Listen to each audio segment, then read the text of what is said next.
Don't touch him, I will. The words tore out of Caleb's throat as he sprinted across scorching asphalt, his boots pounding against pavement that shimmered with heat waves. Behind him, Uncle Vernon's voice cracked with terror, screaming for him to stop.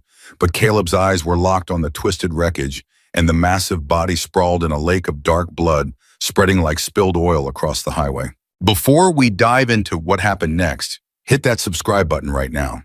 You're about to hear a story that'll keep you on the edge of your seat for the next 2 hours. And I need you to stick with me until the very end, because what happens will blow your mind. Drop a comment telling me what city you're watching from. I want to see how far this story travels. Trust me, you won't believe where this goes. The screech of metal on metal still echoed in Caleb's ears as he dropped to his knees beside the fallen rider. The man was huge, had to be 6'5", maybe 280, and his leather vest was soaked through with blood that pooled beneath him in quantities that made Caleb's stomach lurch. The vest itself bore a patch that made every hair on the back of Caleb's neck stand up a winged skull with the words Hell's Angels arched above it, Arizona below. "Kid, get back here!" Vernon's voice was shrill, panicked in a way Caleb had never heard before. "You don't know what you're doing."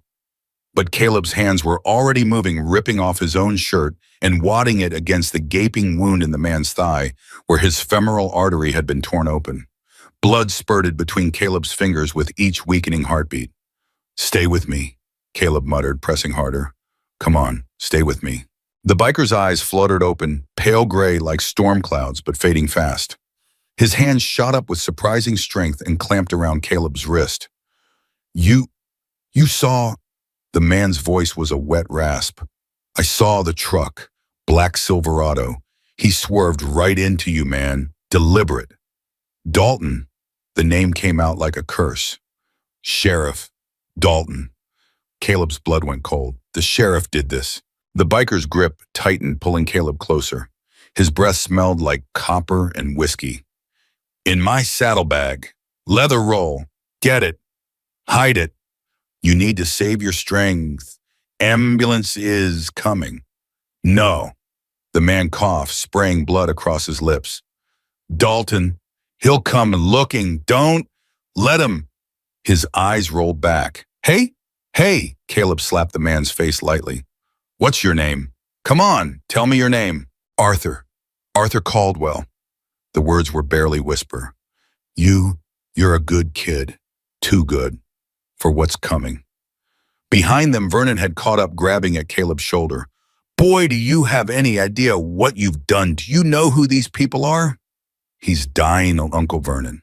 "Better him than us." Vernon's face was white as chalk. "You think the angels are going to thank you? You think..." He stopped mid-sentence, his eyes going wide as he looked past Caleb toward the smoking wreckage of the motorcycle. Caleb followed his gaze. The Harley was destroyed, but the saddlebags had burst open in the crash. Papers were scattered across the highway, fluttering in the hot desert wind. And there, half hidden beneath the twisted chrome, was a thick leather roll bound with cord. "Don't," Vernon whispered. "Caleb, don't you dare." But Caleb was already moving. He kept one hand pressed against Arthur's wound while reaching with the other fingers, stretching, straining until they closed around the leather. It was heavy, dense with whatever was rolled inside. He yanked it free just as the wail of sirens cut through the desert air. "Hide it." Arthur's voice had gained a moment of clarity, his hand fumbling at Caleb's arm. "Dalton can't find it. Evidence, everything." "Evidence of what?" Arthur's laugh was a horrible bubbling sound. "Everything, the whole goddamn empire, cartel, shipments, payoffs, all of it." His eyes found Caleb's suddenly sharp despite the blood loss. "You saved my life. You earn a debt. But that," he nodded weakly at the leather roll, "that'll get you killed." The ambulance screamed around the bend, and Vernon physically dragged Caleb backward. "Give it to me," Vernon hisses. "I'll get rid of it." "No." Caleb stuffed the roll down the back of his jeans, letting his ruined shirt hang over it. He said to hide it. "Are you insane? Do you know what happens to people who cross the Hell's Angels? Do you know what happens to people who cross Sheriff Dalton?" "Yeah," Caleb said quietly, watching the paramedics swarm around Arthur's failing body. "I just watched it." The lead paramedic, a woman named Rosa, who treated Caleb for a broken arm 2 years back, looked up at him with wide eyes. "You kept pressure this whole time?" "Best I could." Probably saved his life. Femoral artery, Jesus, he should be dead already. She worked with practiced efficiency, her team moving in synchronized rhythm. Who did this? Caleb opened his mouth, but Vernon cut in fast. Hit and run. Truck didn't stop. We didn't see the plates. Rosa's eyes flicked to Vernon, then back to Caleb, and something in her expression told him she knew they were lying. But she just nodded and returned to keeping Arthur alive. As they loaded Arthur into the ambulance, his hand flopped out over the side of the gurney. Caleb stepped closer and Arthur's fingers wrapped around his wrist one more time. They'll come, Arthur whispered. My brothers. They'll come for it. And Dalton, he'll come too. His grip was weak now, barely there. You chose a side, kid. Soon as you picked me up, you chose. I didn't choose anything. I just couldn't let you die. Arthur's smile was sad knowing. That's a choice. The ambulance door slammed shut and Caleb stood in the middle of the highway, covered in another man's blood, with a leather roll full of secrets burning against his spine. Vernon grabbed his arm hard enough to bruise. We're going home. Right now. You're going to give me that thing, and I'm going to burn it. He said, I don't care what he said. Vernon's voice cracked. You think the Hells Angels are the scary part of this? Caleb? Sheriff Dalton runs this county. He runs the whole damn region. If he's dirty enough to run a man down in broad daylight, what do you think he'll do to a 19-year-old kid who has evidence against him? Caleb pulled his arm free. Then maybe someone should have that evidence. Someone who? Vernon laughed, but it was bitter afraid. The state police, the FBI. You think they're going to believe you over a decorated sheriff? You think they're going to protect you? He stepped closer, and Caleb could smell the fear sweat on him. That biker told you to hide it because the only people who can touch it and survive are Hells Angels. You're not a Hells Angel, Caleb. You're just a kid who fixes cars. The walk back to the auto shop felt like miles instead of yards. Caleb's trailer was parked behind the main building, a rusted-out single wide that leaked when it rained and baked like an oven in summer.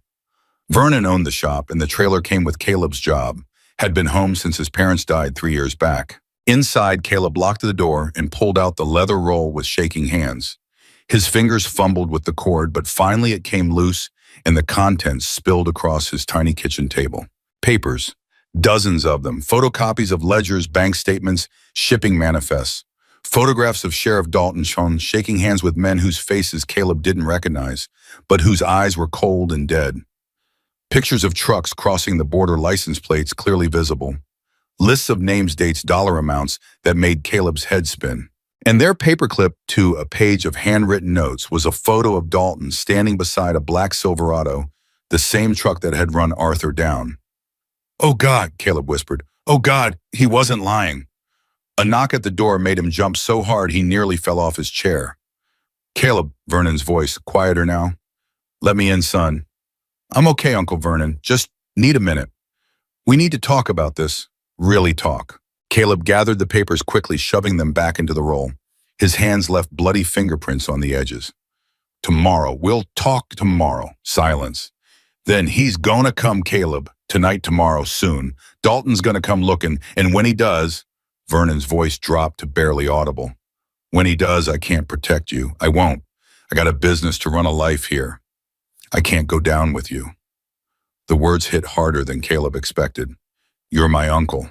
And you're just like your daddy, too damn stubborn to know when to run. Vernon's footsteps retreated across the gravel. I'm sorry, kid. I really am. Caleb sat in the dark for a long time, holding the leather roll, listening to the desert wind rattle his trailer's thin walls. On the table, his phone buzzed. A text from Rosa, the paramedic. He's alive. Barely. I see you at county, asking for you. His thumbs hovered over the keyboard. Then another text, don't come. Dalton's here, watching his room. Caleb's blood ran cold. He texted back as Arthur, conscious, in and out. Keep saying the kid has it. Dalton heard. The phone nearly slipped from Caleb's bloody fingers. Dalton knew. Of course he knew. Arthur had probably been delirious, talking in his medicated haze, and Dalton had been right there to hear every word. A third text, get out of town. Now. Caleb looked around his trailer at the stained carpet, the crooked cabinets. The life that had never felt like much, but had been his. Where would he even go? He had $300 in the bank and a truck that burned oil. He was still sitting there, paralyzed by indecision, when headlights swept across his window. Not the high beams of a semi or the paired lights of a car. A single headlight, motorcycle, then another, and another. Caleb moved to the window, peering through the gap in the curtains, and his heart stopped. They came in a line, slow and deliberate, engines rumbling like distant thunder. Big bikes, Harleys mostly, and every single rider wore the same patch Arthur had, Hell's Angels. 5 of them, then 10, then 20. They circled the auto shop headlights, cutting through the darkness, and Caleb understood with absolute certainty that Vernon had been right about one thing he'd chosen aside the moment he'd pressed his shirt against Arthur's wound. The bike stopped, engines idling, surrounding his trailer in a loose circle. Caleb's hand found the leather roll, instinctively clutching it tight. A single rider dismounted, a mountain of a man, taller even than Arthur had been, with a gray beard that reached his chest and eyes that caught the moonlight like a wolf's. He walked to Caleb's door and knocked. 3 slow, heavy blows. Caleb Hayes. The voice was deep, patient, not threatening, but not warm either. We need to talk about Arthur. Caleb's throat was dry. He's alive, at County Hospital. We know. We also know you saved his life. A pause. And we know you have something that belongs to us. I don't know what. Don't. The word was sharp as a blade. Don't insult us both with lies, son. Arthur told us what he gave you. We want it back. Caleb looked at the leather roll in his hands. Everything, evidence of everything.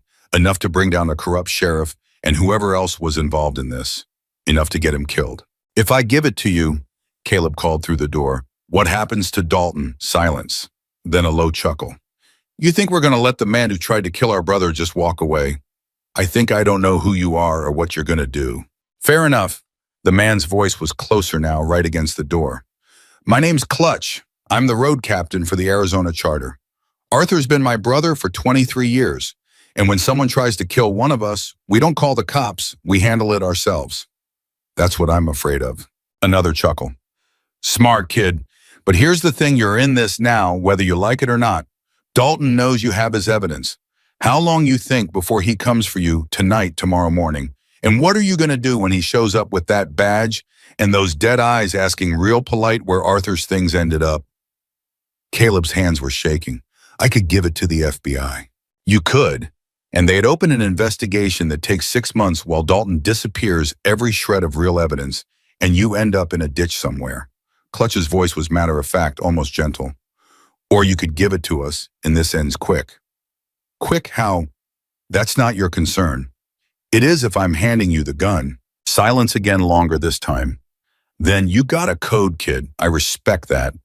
So here's the truth. We're going to take that evidence and we're going to make copies, lots of copies, and we're going to send them to every federal agency that might give a damn.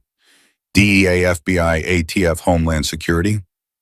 We're going to bury Dalton in so much scrutiny, he won't be able to take a piss without 3 agents watching. And then if he's smart, he runs. If he's not, Clutch trailed off. Well, that's between him and his conscience. Caleb moved to the door, his hand on the lock. How do I know I can trust you? You don't, but you saved Arthur's life when you could have walked away. In our world, that means something. It means you're under our protection now, whether you asked for it or not. A pause. It also means you owe us the truth. Did you look inside that roll? Caleb swallowed hard. Yeah.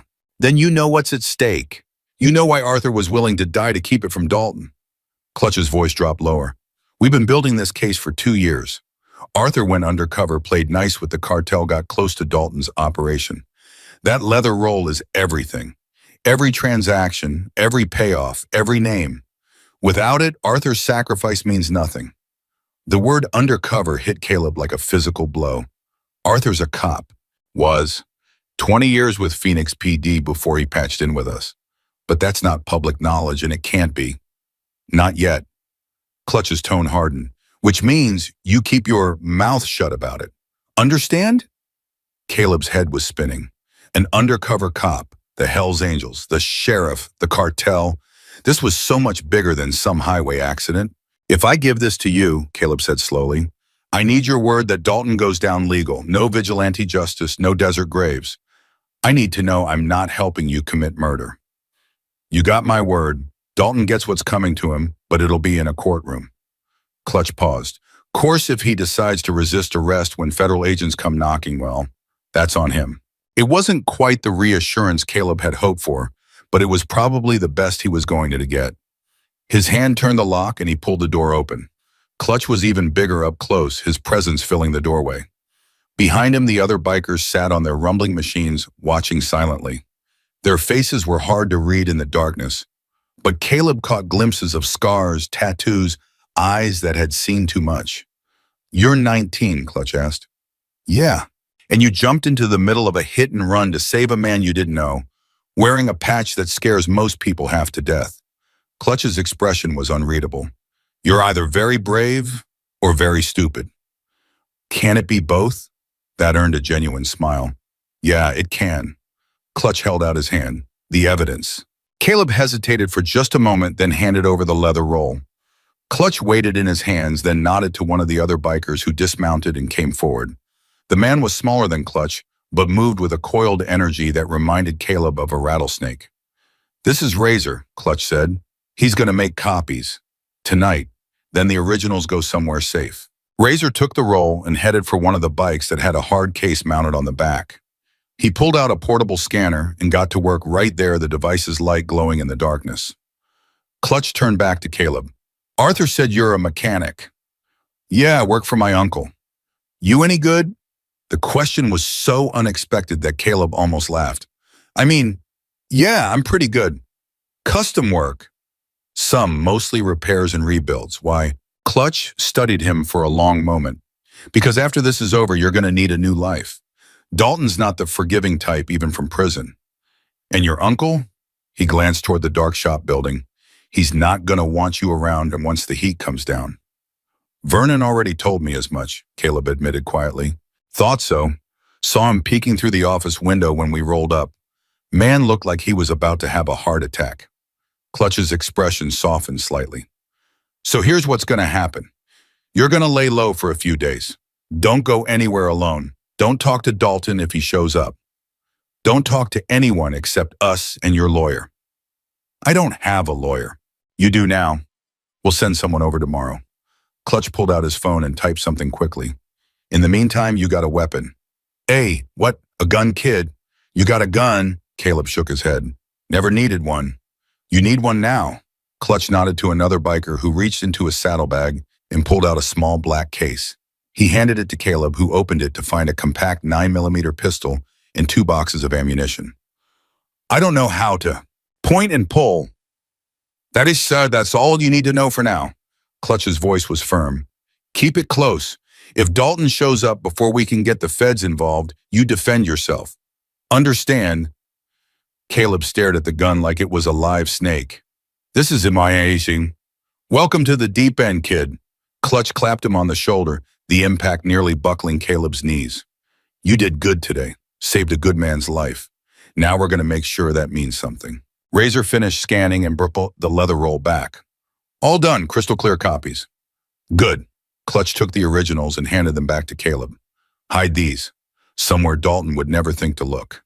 We got copies going out tonight to 6 different federal agencies, but you keep the originals safe. Just in case. In case of what? In case we all end up dead, Clutch said matter-of-factly. Then you take them to the media. Every news station, every newspaper. You make sure the world knows what Dalton did. The weight of it settled on Caleb's shoulders like a physical thing. Why me? Why not keep them yourself?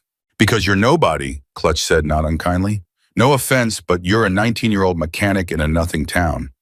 Nobody's watching you. Nobody expects you to be important. That makes you the perfect dead drop. He paused. Also, Arthur trusts you. And if Arthur trusts you, that's good enough for me. The bike started up again, a wave of rumbling thunder. Clutch swung his leg over his Harley, then looked back at Caleb one more time. Few days, he said, and this'll all be over in a few days. Stay alive until then.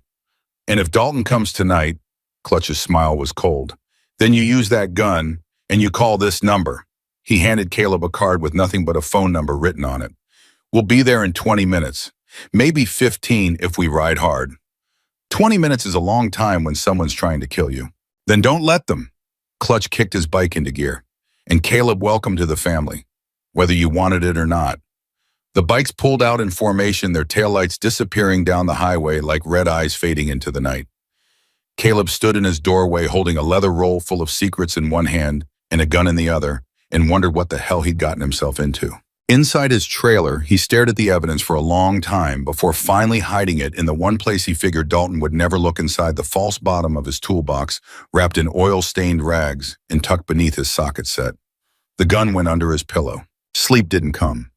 Every sound was a threat, the wind against the siding, a car passing on the distant highway, Vernon's shop door creaking in the breeze. Caleb lay in the darkness, his hand curled around the grip of the 9mm, and waited for morning. It came eventually, pale light filtering through his dingy curtains.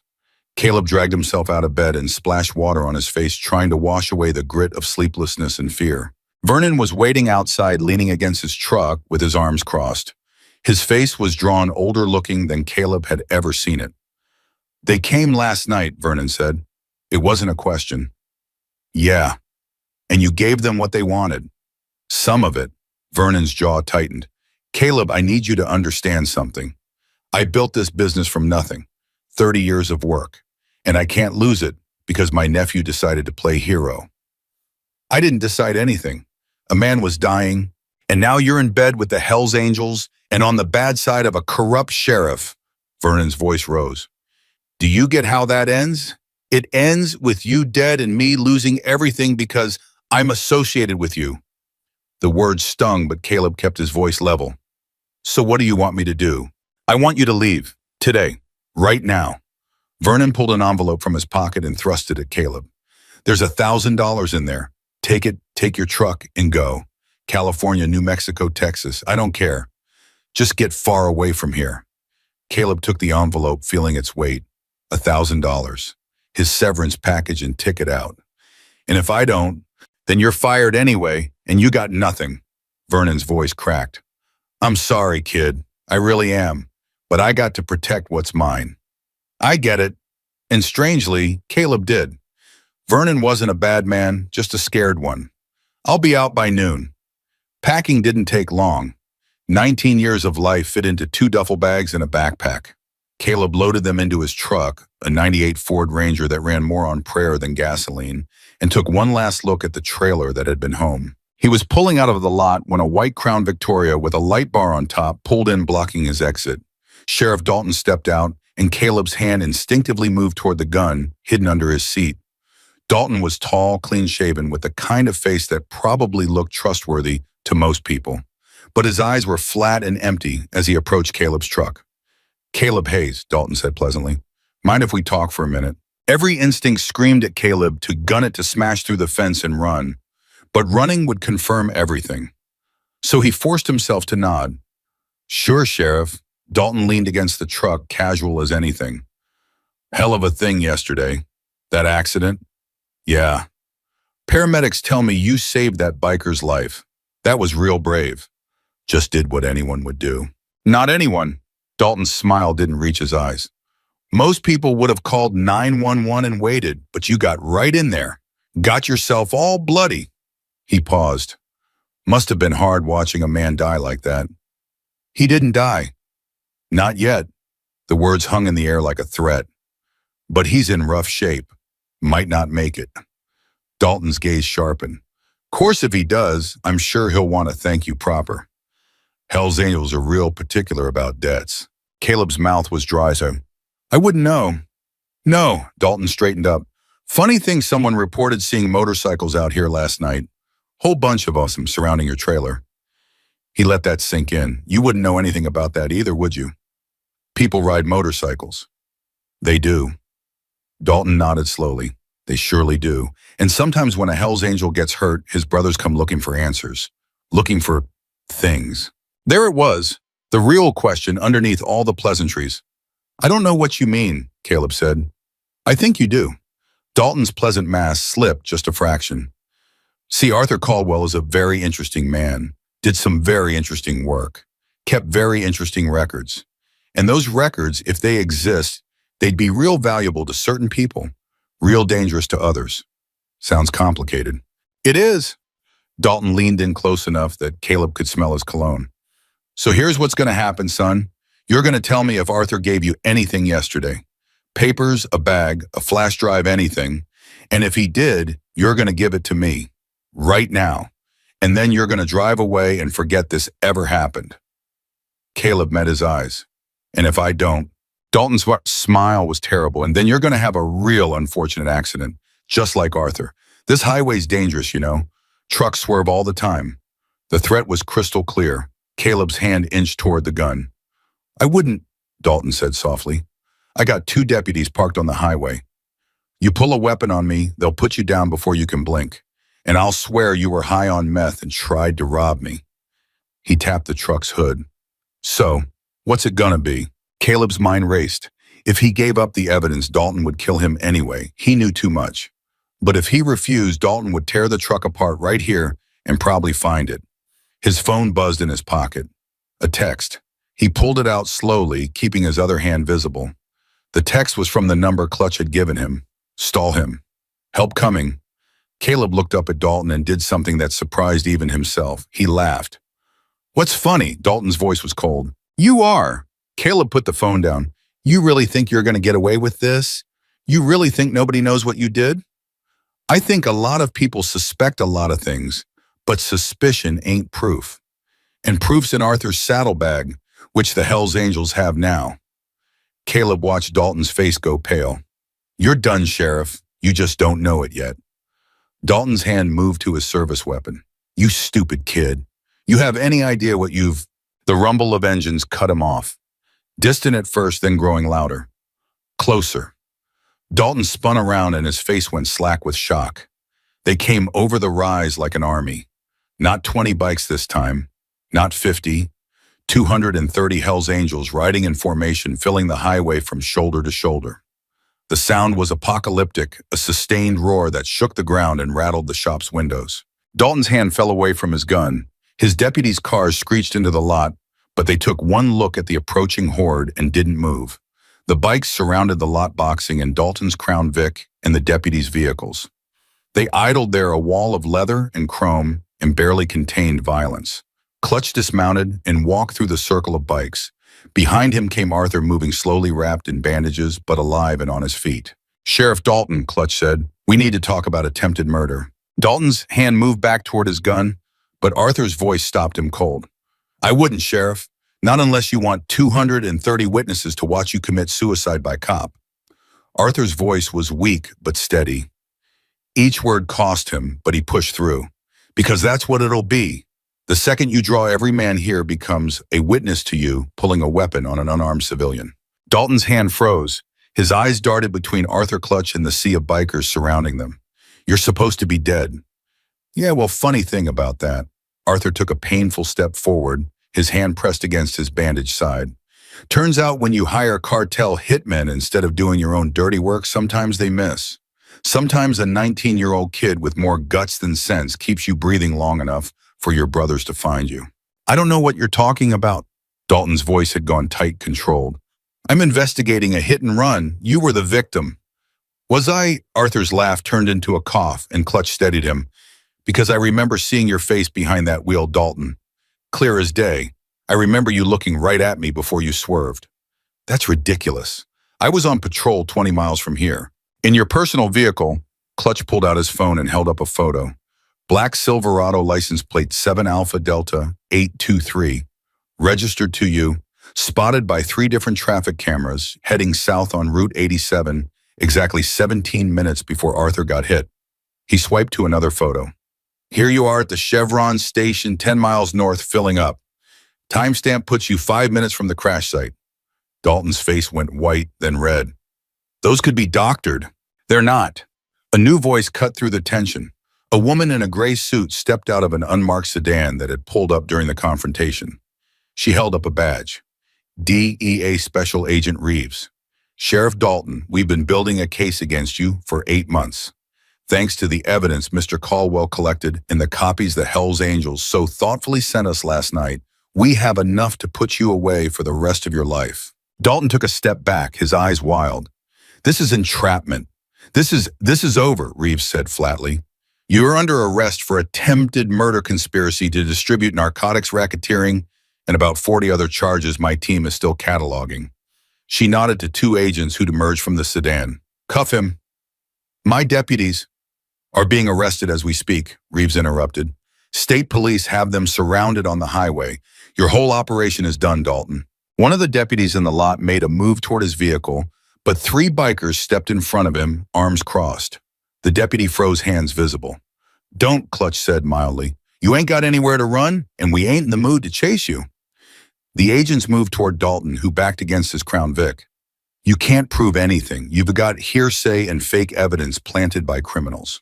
We got your bank records, Reeves said. Offshore accounts in the Caymans with deposits matching exactly the amounts listed in Arthur's ledgers. We've got testimony from 3 cartel members who flipped the moment we offered them deals. We've got wiretaps of you coordinating shipments. She stepped closer.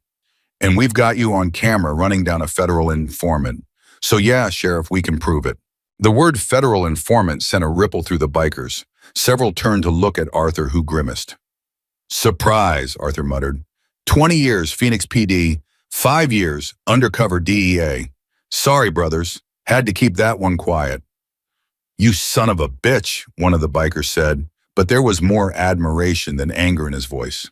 5 years of church meetings and runs, and you never broke character once. He didn't know, Clutch said, looking at Arthur. Did he? When you patched in command, didn't tell us. Couldn't risk it, Arthur admitted. The less you knew, the safer you were. But everything I did, every ride, every vote, that was real. I meant it. He met Clutch's eyes. You're my brothers. That wasn't a lie. Clutch studied him for a long moment, then nodded slowly. You bled with us. That's real enough. Dalton lunged suddenly, not for his gun, but for Caleb's truck. His hand closed around the door handle, jerking it open. The originals, where are they? Where are the originals? Caleb's hand found the 9mm under his seat, but Arthur was faster despite his injuries. He crossed the distance in 3 agonizing steps and slammed Dalton against the truck. You don't touch him, Arthur growled. He saved my life. That puts him under our protection. You so much as breathe on him again, and I don't care what badge you wear, there won't be enough left of you to arrest. Arthur, stand down. Reeves's voice was sharp. We do this by the book.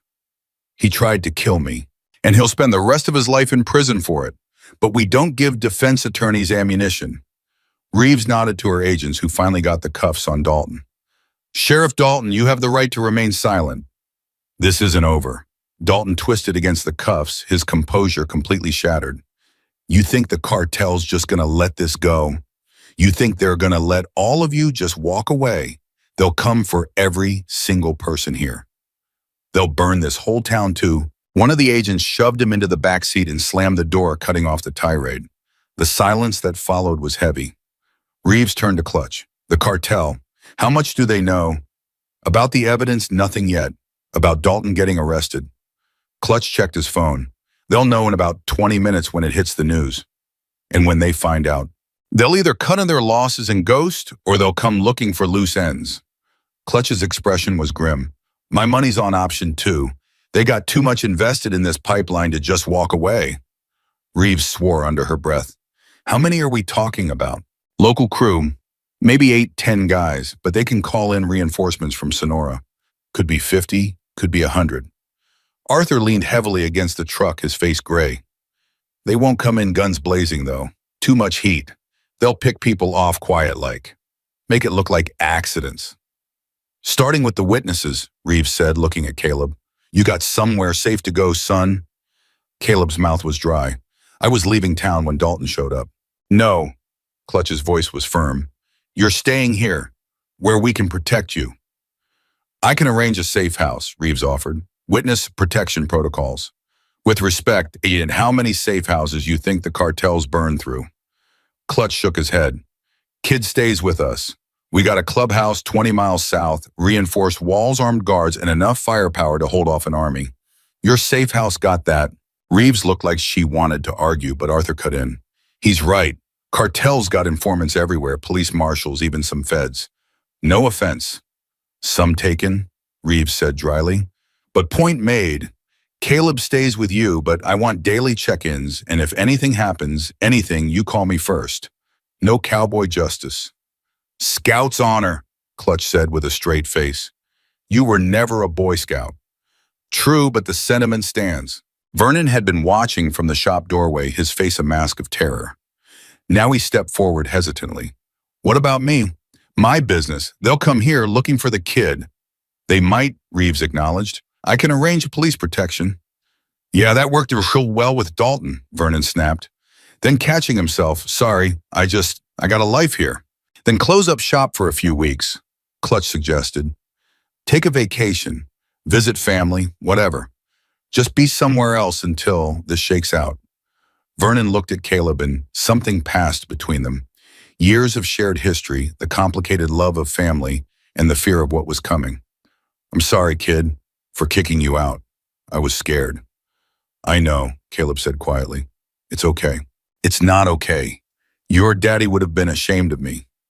Vernon pulled out his keys and handed them to Caleb. Shop's yours while I'm gone. You need tools, parts, whatever, take them. Just stay alive, yeah. Caleb took the keys, his throat tight. Yeah, you too, Uncle Vernon. Vernon nodded once, then hurried to his own truck and peeled out of the lot like the devil was chasing him. Maybe he was.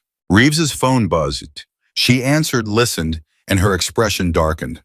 Understood. Keep me posted. She hung up and looked at the assembled group. That was my tactical team. They just raided Dalton's house, found maps, surveillance photos, and a burner phone with text coordinating the hit on Arthur. Also found a go bag with $200,000 in cash and a plane ticket to Panama. Was gonna run, Arthur said. Probably why he tried to kill me yesterday. Tie up loose ends before disappearing. Most likely, Reeves gestured to her sedan. I need to get back to Phoenix, coordinate the takedown of the rest of Dalton's network. Arthur, you should come with me. Get proper medical attention. I'm fine. You're bleeding through your bandages. Arthur looked down at the spreading red stain on his side and grimaced. Okay, I'm moderately fine. Hospital. Now. Reeves turned to Clutch. You've got my number. Anything happens, you call. Will do. Clutch watched as Arthur limped toward the sedan, then called out, Hey, Arthur. Arthur turned. You ever want to ride with us again? For real this time? You got a patch waiting. Clutch's voice was gruff but sincere. What you did going undercover, living that lie for 5 years, that took guts. You earned your place. Arthur's smile was tired but genuine. Thanks, brother. Might take you up on that when this is over. The sedan pulled away, followed by the Crown Vic with Dalton cuffed in the back seat. The other deputies were loaded into state police cruisers that had materialized from the highway. As the official vehicles disappeared, the tension in the lot shifted. The bikers who'd been still as statues suddenly came alive. Engines revving, voices calling out. All right, brothers, let's roll. Clutch swung onto his bike. Caleb, you ride with Tiny. A massive biker, easily 6'8" and 300 pounds, pulled up on a Harley with a passenger seat. The irony of his road name wasn't lost on Caleb. You ever been on a bike? Tiny asked. His voice was surprisingly soft, almost gentle. Couple times. Friend had a dirt bike in high school. This ain't a dirt bike, Tiny grinned. Hold on tight and lean when I lean. Don't fight it. Caleb climbed on behind Tiny, his heart hammering. His truck sat abandoned in the lot, everything he owned still packed in the bed. Don't worry about it, Tiny said, reading his expression. Someone will bring it to the clubhouse. We take care of our own. I'm not one of your own. You saved Arthur's life. That makes you family whether you signed up for it or not. Tiny kicked the bike into gear. Now hold on, kid. We're burning daylight. The ride south was unlike anything Caleb had ever experienced. 230 motorcycles moving in formation, the roar of engines drowning out everything else. They rode in tight groups, 5 across, maintaining perfect spacing, communicating through hand signals Caleb didn't understand. People pulled over to watch them pass. Some took photos. Others just stared, mouths open. They're wondering if it's a funeral or a war party, Tiny shouted over the engine noise. Which is it? Caleb shouted back. Little bit of both, probably. The clubhouse turned out to be a sprawling compound surrounded by an 8-foot fence topped with razor wire. Guard towers stood at 2 corners, actual guard towers with armed men in them. The main building was concrete and steel, built like a bunker. Jesus, Caleb breathed as they pulled through the gate. We take security serious, Tiny said, especially now. Inside the clubhouse was surprisingly well appointed. Leather couches, a full bar pool tables and walls, covered with patches, photos, and memorabilia from decades of riding. But there were also gun safes, lots of them, and Caleb spotted security monitors showing every angle of the perimeter. Clutch was already inside talking on 3 phones at once. He waved Caleb over. "Caleb, this is Wrath. He's our head of security." Clutch gestured to a scarred man with cold eyes. "Wrath, this is the kid who saved Arthur. He's under our protection." Wrath looked Caleb up and down like he was evaluating a threat. "You know how to use that gun you're carrying?" Caleb's hand instinctively went to his waistband where he'd tucked the 9mm. "Not really."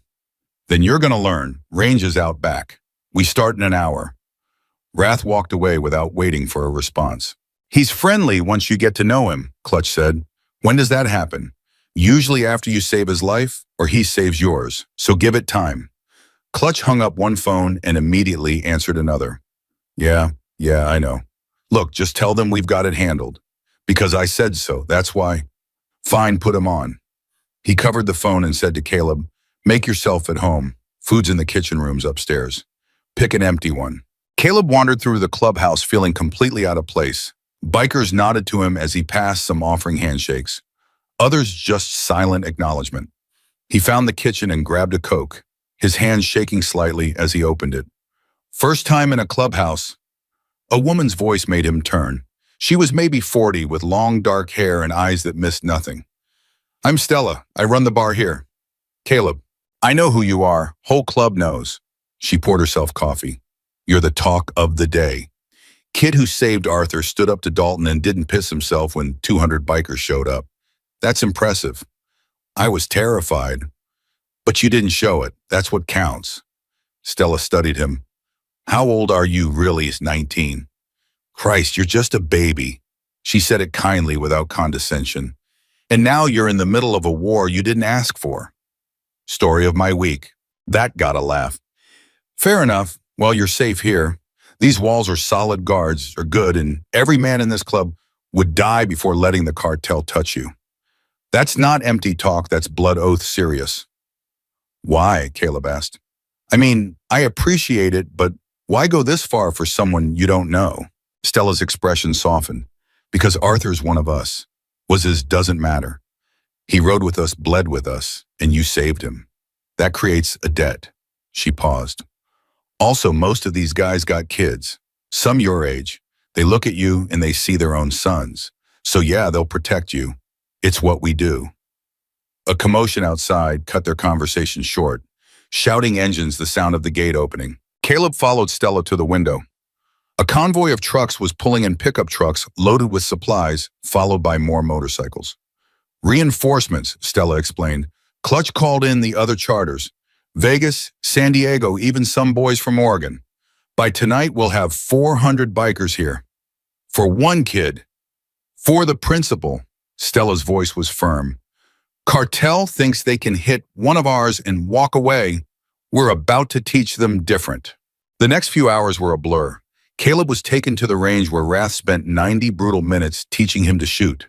His ears rang despite the protection his hands ached from the recoil, but by the end he could hit a man-sized target at 20 yards more often than not. "You're not going to win any competitions," Wrath said, "but you won't shoot yourself in the foot either. Keep it close, keep it ready, and if someone comes at you, you empty the whole damn magazine into them. Understood?" "Understood." Back inside, someone had brought his truck around. Caleb unloaded his bags and was assigned a room on the second floor. Small, clean, with a single window that looked out over the compound. He tested the mattress and nearly wept at how comfortable it was compared to his trailer. His phone buzzed, a text from a number he didn't recognize. "This is Agent Reeves, checking in. You okay?" He texted back. "Yeah, at the clubhouse. They've got me learning to shoot." "Good. You might need it." Cartel put a price on Arthur's head. $50,000. You're probably on the list too. Caleb's blood went cold. How much unknown, but assume that they want you dead. "Great. Stay inside. Stay alert. Don't trust anyone outside the club." "I'll update you when I know more." Caleb sat on the bed staring at his phone. $50,000 for Arthur. How much for a nobody kid who just happened to be in the wrong place at the right time? A knock at the door made him jump. "Yeah." Tiny poked his head in. "Church in 5, Clutch wants you there." Church club meeting. Normally prospects and outsiders ain't allowed, but you're a special case. Tiny's expression was serious. They're going to vote on what to do about the cartel. You should hear it. The chapel, they actually called it, that was a large room with a circular table surrounded by chairs. Each chair had a nameplate: President, Vice President, Road Captain, Sergeant at Arms. The walls were decorated with more patches and photos, including one of Arthur smiling at a run from a few years back. Caleb was directed to a chair against the wall. Tiny sat beside him, arms crossed. Clutch banged a gavel on the table. Brothers, we got a situation. Arthur's alive, Dalton's arrested, but the cartel's still out there. They got people in this county, this state, and they're going to come looking for payback. Let them come, someone growled. We'll be ready. We will, Clutch agreed, but we also got an innocent kid caught in the middle. Caleb didn't ask for this. He just tried to save a dying man. Now he's got a target on his back because he did the right thing. So what are you proposing? This from an older biker with gray in his beard. We go to war over one kid. We go to war over the principal. Clutch corrected. Today it's Caleb. Tomorrow it's one of our families. The cartel needs to know that you don't mess with the Hells Angels and walk away. Murmurs of agreement rippled through the room. I say we hit them first, another voice called out. We know where their stash houses are. We burn them out and bring every Fed in the Southwest down on us. Clutch shook his head. We're working with the DEA now, brothers. We play this smart. We protect our people, we gather intel, and we let the law handle the arrests. But if the cartel comes at us directly, if they step foot on our property or threaten our families, then we defend ourselves. Agreed. A chorus of agreed and banging fists on the table. Motion carries. Clutch looked directly at Caleb. You're under our protection until this is resolved. That means you don't leave this compound without an escort. You don't talk to anyone outside the club. And you do exactly what Wrath tells you when it comes to security. Clear, Caleb stood. Clear, and thank you, all of you. I don't know how I'll ever... You already did, Clutch interrupted gently. You saved Arthur. That's enough. The meeting broke up, and Caleb was heading back to his room when Tiny stopped him. You eat yet? No. Come on, Stella's cooking. You don't want to miss that.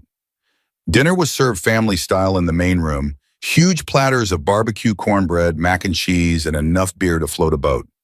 Caleb found himself squeezed between Tiny and a biker named Joker, who told increasingly inappropriate stories that had the whole table laughing. For a few hours, Caleb almost forgot he was hiding from a drug cartel. Then his phone buzzed again. Agent Reeves' situation update. Cartel crew spotted heading south from Phoenix. 8 vehicles, heavily armed. ETA to your area 2 hours. Caleb showed the text to Tiny, who immediately stood and whistled sharply. The room went silent. We got incoming, Tiny announced. 2 hours out, 8 vehicles, heavy weapons. The transformation was instant. Laughter died, beers were set down, men moved with purpose toward the gun safes. Clutch appeared at Caleb's side. You good with that 9mm Wrath gave you? I guess. Then keep it close, but stay inside no matter what happens. You hear gunfire, you hit the floor, and you stay down. Understood. What about you, guys? Clutch's smile was cold and hard. We're about to remind the cartel why you don't fuck with Hell's Angels. The compound transformed into a war zone in under 10 minutes. Caleb watched from his second-floor window as bikers hauled crates of weapons from storage buildings he hadn't even noticed before. AR-15 shotguns, hunting rifles, enough firepower to outfit a small militia. Jesus Christ, he whispered. Nah, just prepared. Wrath appeared in his doorway carrying a tactical vest. Put this on. I thought I was staying inside. You are, but bullets don't care about walls. Wrath tossed him the vest. Kevlar. Won't stop a rifle round, but it'll keep pistol fire from punching holes in your lungs. Now put it on and get away from that window. Caleb fumbled with the straps, his fingers clumsy with adrenaline. Below he could hear Clutch barking orders, assigning positions, coordinating with someone on the phone. State police are 20 minutes out. Clutch's voice carried up the stairs. DEA's 30. We hold until they get here. And if the cartel hits us before that, someone called back, then we make them regret every mile they drove. Tiny appeared at Caleb's door, next carrying a radio. Channel 3. You hear anything weird? Anything at all, you call it in. Someone shoots at this building, you hit the deck and stay there. Don't be a hero. Wasn't planning on it.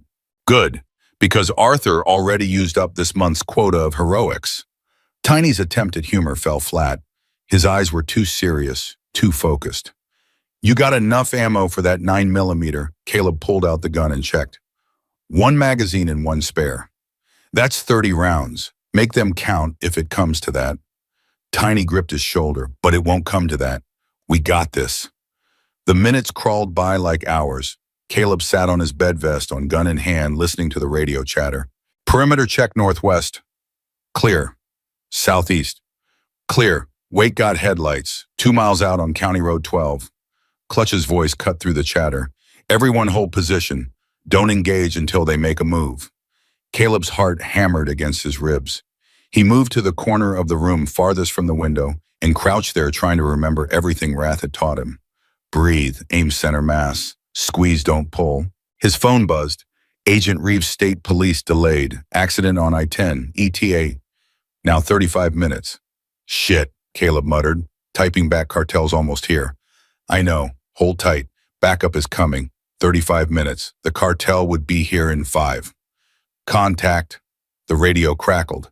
8 vehicles, black SUVs, turning onto our access road. Everyone weapons hot, Clutch ordered, but nobody fires unless fired upon. Let's see what they want. What they want. Caleb almost laughed. They wanted him dead. They wanted Arthur dead. They wanted to erase every witness and every piece of evidence that could connect them to Dalton's operation. The sound of engines grew louder, closer. Caleb risked a glance out the window and immediately wished he hadn't. The SUVs were massive tinted windows, dark as oil. They stopped just outside the compound's gate, arranged in a semicircle like they were preparing for a siege. Nothing happened for a long minute. Then the doors of the lead SUV opened and 3 men stepped out. They wore tactical gear, body armor, helmets, the works. The center man held a megaphone. We're looking for Caleb Hayes, the voice boomed across the compound. Send him out and nobody gets hurt. Clutch stepped into view, standing at the gate with his arms crossed. You're trespassing on private property. Turn around and leave. We just want the kid. Yeah, well, the kid doesn't want you, so here's how this is going to go. You're going to get back in your vehicles and disappear. Because in about 30 minutes, this place is going to be crawling with federal agents and state police. You really want to be here when they arrive. The man with the megaphone laughed. 30 minutes is plenty of time. For what? To burn this whole place down and everyone in it. The man gestured, and the other SUVs disgorged their passengers. Caleb counted 20 men, all armed with automatic weapons. Shit's about to get real, Tiny's voice came over the radio. Caleb, you stay put and stay down. The cartel soldier raised the megaphone again. Last chance. Send out the kid, or we come in and take him. Come ahead and try, Clutch said. His voice was calm, almost bored. But I should warn you, you're not the first group of assholes to roll up here thinking you're tough. Last one's left in ambulances. You're outnumbered. Am I? Clutch raised his hand and snapped his fingers. Floodlights blazed to life, illuminating the entire compound. In their harsh glare, Caleb could see what the cartel soldiers couldn't have known. Bikers positioned on rooftops behind vehicles in the guard towers. Rifles glinted in the light. And there weren't 20 or 30 of them. There were hundreds. The lead cartel soldier's confidence wavered visibly. This is insane. You're protecting a nobody kid. He's not nobody to us, Clutch interrupted. He saved one of our brothers. That makes him family, and we don't abandon family. The cartel has deep pockets. We can make this worth your while. The Hells Angels don't negotiate with drug dealers. Clutch's voice hardened. You got 10 seconds to get back in those trucks and leave. 10, 9. The cartel soldiers looked at each other, uncertainty rippling through their ranks. They'd come expecting a fight, but not this. Not 400 armed bikers ready to die defending a stranger. 8, 7. You're making a mistake, the lead soldier said, but his voice had lost its edge. 6, 5, booyah. The soldier raised his weapon. Then you all die. The shot came from one of the guard towers. Single precise. The bullet punched through the megaphone, shattering it and sending the soldier stumbling backward. That was a warning shot, Wrath's voice called from the tower. Next one goes through your skull. For 3 heartbeats, nobody moved. The cartel soldiers had their weapons up, the bikers had theirs trained in response. One trigger pull would turn the night into a massacre. Then a new sound cut through the tension, helicopter rotors growing louder.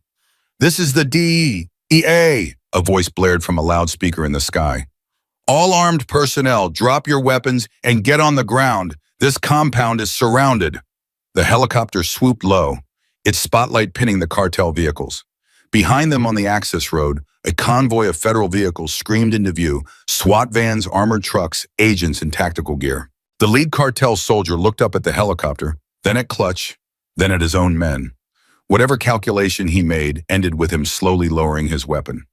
On the ground, EA agents were pouring out of vehicles, weapons drawn. The cartel soldiers dropped their guns and hit the dirt, hands behind their heads. It was over in seconds, 20 armed men neutralized without a shot fired beyond RAS's warning. Agent Reeves emerged from one of the vehicles, her face grim. She walked straight to Clutch. "You called them in." "The second we knew they were coming. Figured you want the arrests more than we wanted the bodies." Clutch nodded toward the prone soldiers. "Though I gotta say it was a close call." "Too close." Reeves turned to her team. "Cuff them all. Read them their rights. And someone get the bomb squad out here. Those SUVs might be wired." "Bomb squad." Caleb's voice cracked as he spoke into the radio. "Did she say bomb squad?" "Cartels love their explosives," and Tiny replied. "Probably had the vehicles rigged to blow if they couldn't take us out with bullets." "Stay inside, kid. This ain't over yet." The next hour was chaos. Bomb techs crawled over the SUVs, finding exactly what Reeves had suspected, enough C4 to level half the compound. The cartel soldiers were loaded into transport vehicles, still silent, still dangerous, even in handcuffs. Caleb finally came downstairs when Tiny gave the all clear. His legs felt like water, his hands still shaking from the adrenaline crash. Stella pressed a whiskey into his palm. "Drink, you've earned it." He downed it in one swallow and immediately regretted it as fire burned down his throat. But it helped somehow, grounded him. Reeves found him in the main room. "You okay?" "Define okay." "Fair point." She sat beside him. "For what it's worth, you handled this better than most trained agents would have. You didn't panic, didn't do anything stupid." "I hid in a corner with a gun." "Exactly. Smart play." Reeves pulled out her phone and showed him a photo. "Recognize any of these men?" The photo showed the cartel soldiers lined up against a wall. Caleb studied each face and shook his head. "Never seen them before." "Good. Means they don't know you either. Probably just hired guns following orders." She swiped to another photo, this one of a different man, older with cold eyes and a scar running down his cheek. "What about him?" "No, who is he?" "Miguel Cordero, head of the Sonora Cartel's Arizona operations." "These soldiers answer to him?" Reeves's expression was grim. "We've been trying to nail him for 5 years. Dalton was our way in, and you handing over that evidence was the key. But Cordero's smart. He's already gone to ground." Meaning he's the real threat. Dalton was just a corrupt cop. These soldiers were just muscle. But Cordero, he's the one who ordered the hit on Arthur. He's the one who put a price on your head. And he's still out there. Caleb's stomach dropped. "So this isn't over?" "Not even close." Reeves stood. "But we got his men. We got his vehicles. We got enough evidence from the SUVs to connect him to 3 different homicides and 2 kidnappings. We're closing in, just need time." "How much time?" "Days, maybe a week." She squeezed his shoulder. "Stay here. Stay safe. We'll get him." After Reeves left, Clutch called another church meeting. This time the mood was different, victorious but wary. They'd won the battle, but everyone knew the war wasn't finished. "Miguel Cordero's still breathing," Clutch said without preamble. "That means the threat's still real. I'm implementing full lockdown protocols. Nobody in or out without clearance. Guards doubled on all shifts. And Caleb," he looked directly at him, "you don't leave the compound for any reason. Not until Cordero's either arrested or dead." "How long could that take?" Caleb asked. "However long it takes." Clutch's tone left no room for argument. "You got a problem with that." Caleb thought about his truck, his life, his freedom. Then he thought about Miguel Cordero and those dead eyes in the photo. "No problem." "Good. Meeting adjourned." The days that followed blurred together. Caleb fell into a routine wake-up breakfast with the club, shooting practice with Wrath lunch, more training dinner, then fitful sleep interrupted by nightmares of black SUVs and men with guns. On the third day, Tiny taught him basic motorcycle maintenance. Might as well learn something useful while you're here. I know cars, Caleb protested, but he followed Tiny to the garage anyway. The Harleys were beautiful machines, chrome and steel and power. Tiny walked him through the basics, oil changes, brake maintenance, tire pressure. It was almost meditative working with his hands on something that wasn't trying to kill him. You got talent, Tiny observed watching Caleb adjust a carburetor. Natural feel for it. My dad was a mechanic, taught me young. He's still around. Died 3 years ago, aneurysm, just dropped one day at work. Caleb's hands stilled on the wrench. Mom died 6 months later. Cancer. So it's just been me and Uncle Vernon since then. That's rough, kid. I'm sorry. Yeah, me too. Caleb went back to work, not wanting to dwell on it. On the 5th day, Arthur showed up. He was still pale, still moving carefully but alive and grinning. The compound erupted in celebration, backslapping, bear hugs, enough noise to wake the dead. Arthur found Caleb in the garage. Hey, kid, you're supposed to be in the hospital. I was. Got boring. Arthur eased himself onto a stool, wincing. Besides, wanted to thank you proper. You saved my life. You already thanked me. Not enough. Arthur pulled something from his pocket, a small leather wallet. He opened it to reveal a badge, DEA Special Agent Arthur Caldwell. 25 years in law enforcement. 5 of them undercover with some of the most dangerous men in the country. And I almost bled out on a highway because I got cocky because I thought Dalton wouldn't actually pull the trigger. He didn't. He ran you down. Semantics. Arthur smiled sadly. Point is, you didn't have to stop. You didn't have to help. But you did. And that choice, that split-second decision to be a good person when it would have been easier to walk away, that's what brought down Dalton's entire operation. That's what's going to bring down Cordero. Cordero's still out there. Not for long. Arthur's expression hardened. We got word today. Mexico's cooperating. They've got him boxed in near Hermosillo. Mexican federales and DEA are moving in tonight. Caleb's heart leaped. Really, by morning this'll all be over. Arthur stood extending his hand. And you'll be free to leave. Live your life, though he paused. Clutch wanted me to mention something. What? We got a custom bike shop in Phoenix. Real high-end stuff. Builds for celebrities, professional riders. Owner's looking for a talented mechanic who can also do design work. Arthur's eyes twinkled. Job pays 70 grand a year plus bonuses. Full benefits. Apartment included. Caleb's jaw dropped. Are you serious? Dead serious. You earned it. You want it, it's yours. I don't know what to say. Say yes, or say you need time to think. Either way, the offer stands. Arthur gripped his shoulder. You got a future kid. A real one. Don't waste it fixing junkers in the middle of nowhere. That night, Caleb couldn't sleep. He lay in bed staring at the ceiling, thinking about Phoenix. About a real job, a real life. About leaving behind the auto shop and the trailer and the small, suffocating world he'd known for 19 years. His phone buzzed at 2 a.m. Agent Reeves, it's done. Cordero in custody. No shots fired. You're safe. Caleb read the message 3 times before it sank in. Safe. He was safe. He texted back, thank you. Thank Arthur. And thank yourself for being brave enough to stop when everyone else would have driven past. Caleb put the phone down and for the first time in a week slept dreamlessly. Morning came with celebration. News of Cordero's arrest spread through the compound like wildfire. Bikers who'd been tense and vigilant for days finally relaxed. The lockdown was lifted. Life slowly returned to normal. Clutch found Caleb at breakfast. Heard Arthur made you an offer. Yeah. You gonna take it? Caleb looked around the room at Tiny laughing with some of the other bikers, at Stella pouring coffee, at Wrath, actually smiling for once. These people had protected him, sheltered him, treated him like family when his own uncle had turned him out. I think so, Caleb said quietly. If the offer's real. It's real, and Kid Clutch's expression was serious. You're always welcome here. You want to ride with us, sometime learn the life, you just say the word. You earned that right. I'm not cut out for the outlaw life. Who said anything about outlaw? Clutch grinned. We're a motorcycle club, not the mafia. Most of us got day jobs, families, mortgages. We just happen to ride together and look out for each other. That's all family is, really. People who show up when it matters. Caleb thought about that. Then yeah, I'd like that. Good. Clutch stood. Now finish eating. We're taking you to Phoenix today. Got to meet your new boss. The ride to Phoenix was different from the ride to the compound. Smaller group, just Clutch, Tiny Wrath, Arthur and a few others.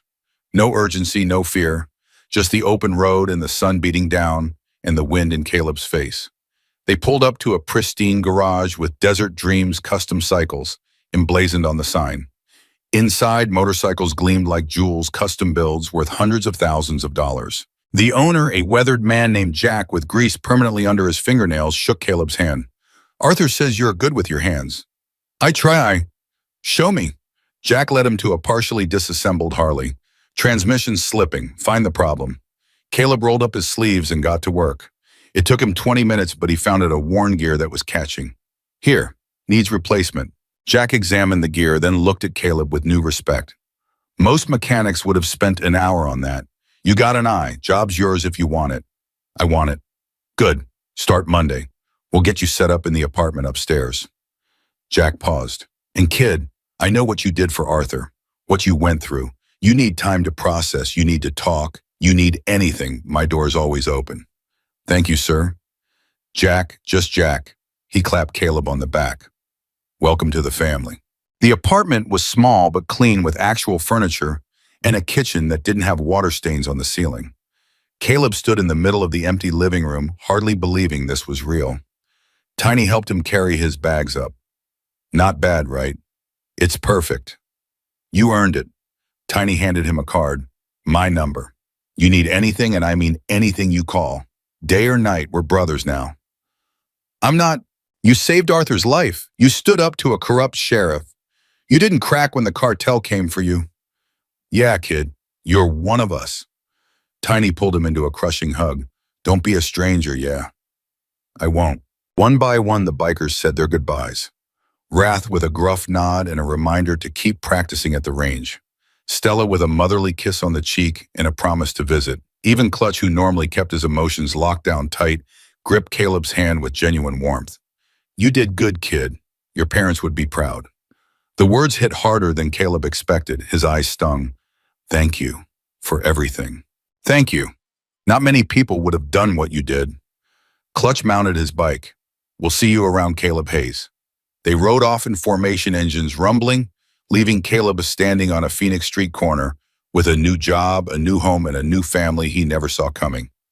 Arthur stayed behind. You good? Yeah, I think I am. Good, because this is just the beginning. Arthur smiled. You got talent, you got guts, and now you got opportunity. Don't waste it. I won't. I know. Arthur handed him one last thing, a folded piece of paper. Open it later. Then he too rode off, leaving Caleb alone. Inside the apartment, Caleb unfolded the paper. It was a certificate, an honorary Hells Angels support club patch, signed by every member who'd protected him. At the bottom, Arthur had written, for the kid who stopped when everyone else kept driving. You saved more than one life that day. You saved all of us. Ride free, brother. Caleb traced the signatures with his finger, feeling the weight of everything that had happened.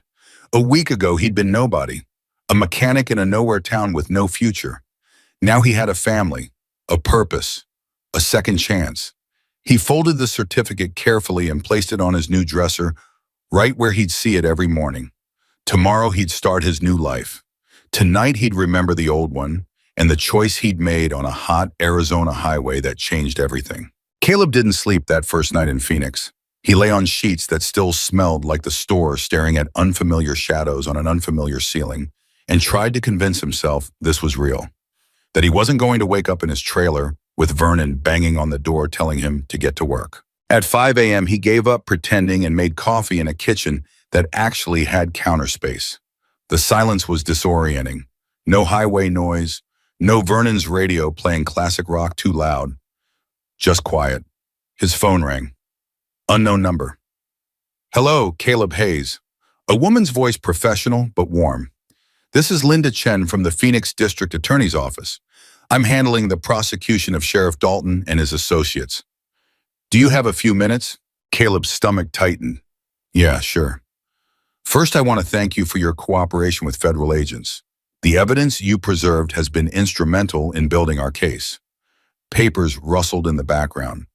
Second, I need to prepare you for what's coming. Dalton's attorneys are going to argue that the evidence was obtained illegally. They're going to claim Arthur coerced you into handing over materials that belong to their client. That's bullshit. Arthur was dying when he told me to hide it. I know, but defense attorneys don't care about the truth. They care about creating reasonable doubt. Linda's voice softened, which brings me to the difficult part. You're going to have to testify. Grand jury first, then likely at trial. Are you prepared for that? Caleb thought about sitting in a courtroom with Dalton staring at him, about lawyers twisting his words, about every choice he'd made that day being picked apart and questioned. Do I have a choice? Legally, yes, you could refuse to testify, but then Dalton walks free, and every piece of evidence we have becomes inadmissible fruit of the poison tree. She paused. I won't lie to you, Caleb. This won't be easy. Dalton's lawyers are vicious. They'll make you out to be a criminal sympathizer, a Hell's Angels wannabe who fabricated evidence. They'll dig into your life, your family, everything. My parents are dead. There's nothing to dig into. Everyone has something. Linda's tone wasn't unkind, just realistic. But here's what I can promise will prepare you thoroughly. Mock cross-examinations, witness prep, the whole process. You won't walk into that courtroom unprepared. And when it's over, Dalton spends the rest of his life in prison. That's worth fighting for, isn't it? Caleb looked at the certificate on his dresser. Honorary patch. Brother, family. Yeah, it's worth it. Good. Grand jury convenes in 3 weeks. We'll start prep next Monday. I'll send you the details. She hung up before Caleb could respond. He texted Arthur D. Oh, just called. I have to testify. The response came immediately, I know. She called me too. You'll do great, and we'll be there every day of the trial. You won't be alone. Monday morning, Caleb showed up at Desert Dreams at 7 a.m. sharp. Jack was already there, elbow deep in a custom build for some tech millionaire who wanted a motorcycle that looked like it belonged in a sci-fi movie. You're early, Jack observed. Didn't want to be late on my first day. Good attitude. Coffee's in the break room. Help yourself. Then come look at this monstrosity. Jack gestured at the bike.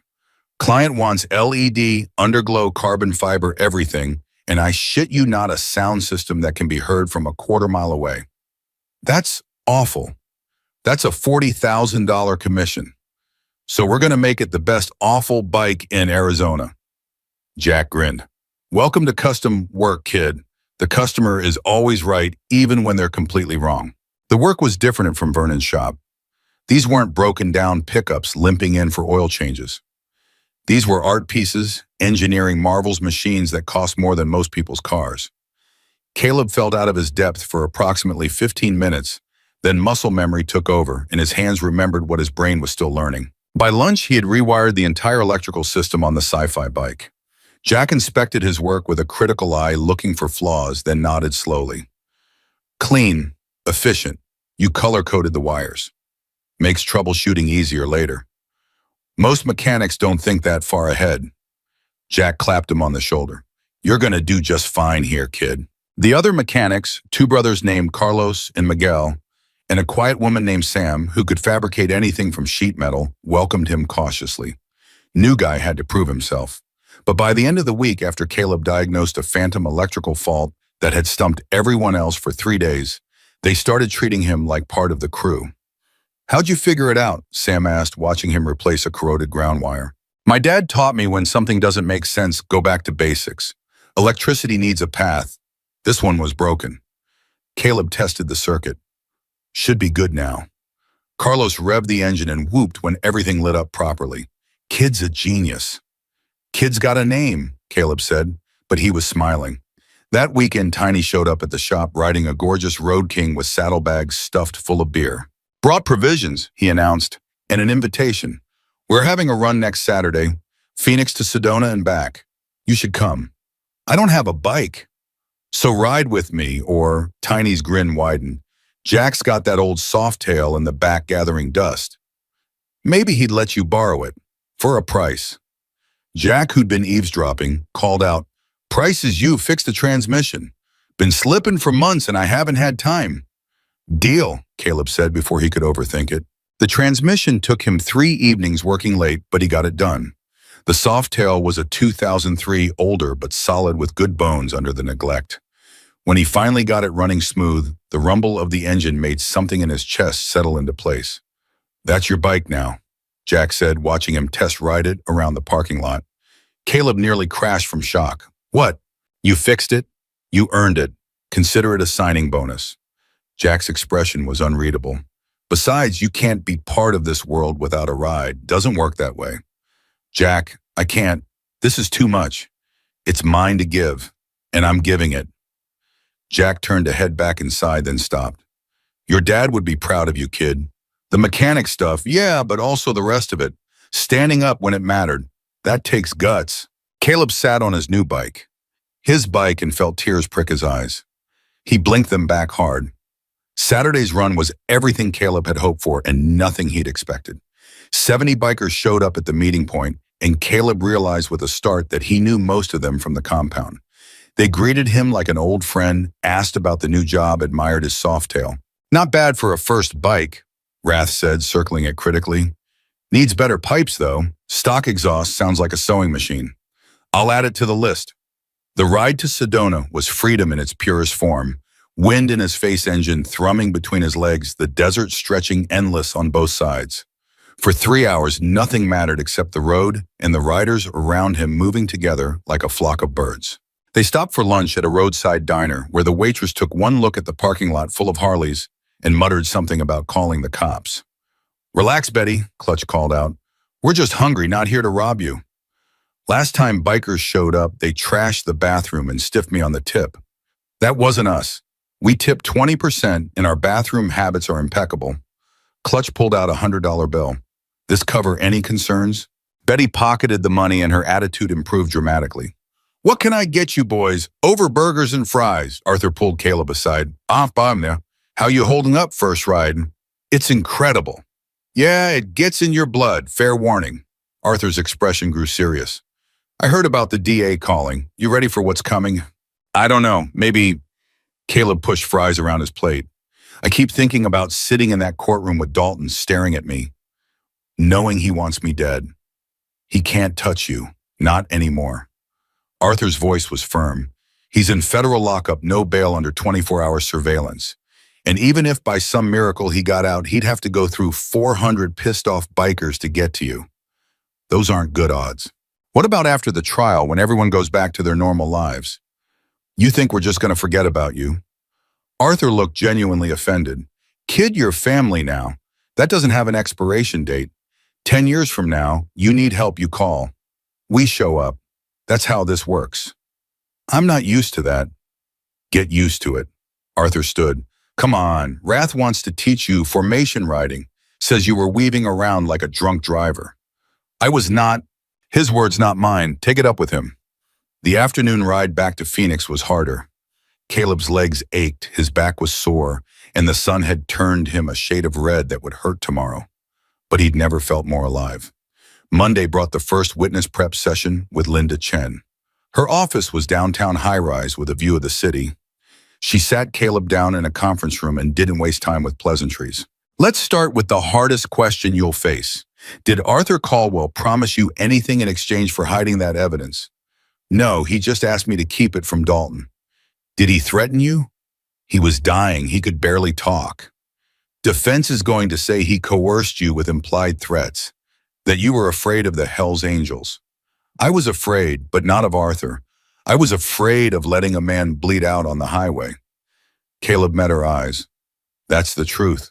Truth is a starting point, but in court it's about how you present truth. Linda pulled out a legal pad. We're going to run through this 100 times until you can answer these questions in your sleep.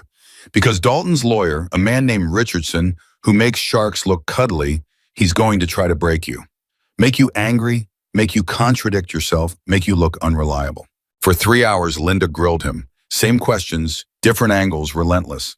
By the end, Caleb's head was pounding and his throat was raw. That's enough for today, Linda said, finally showing mercy.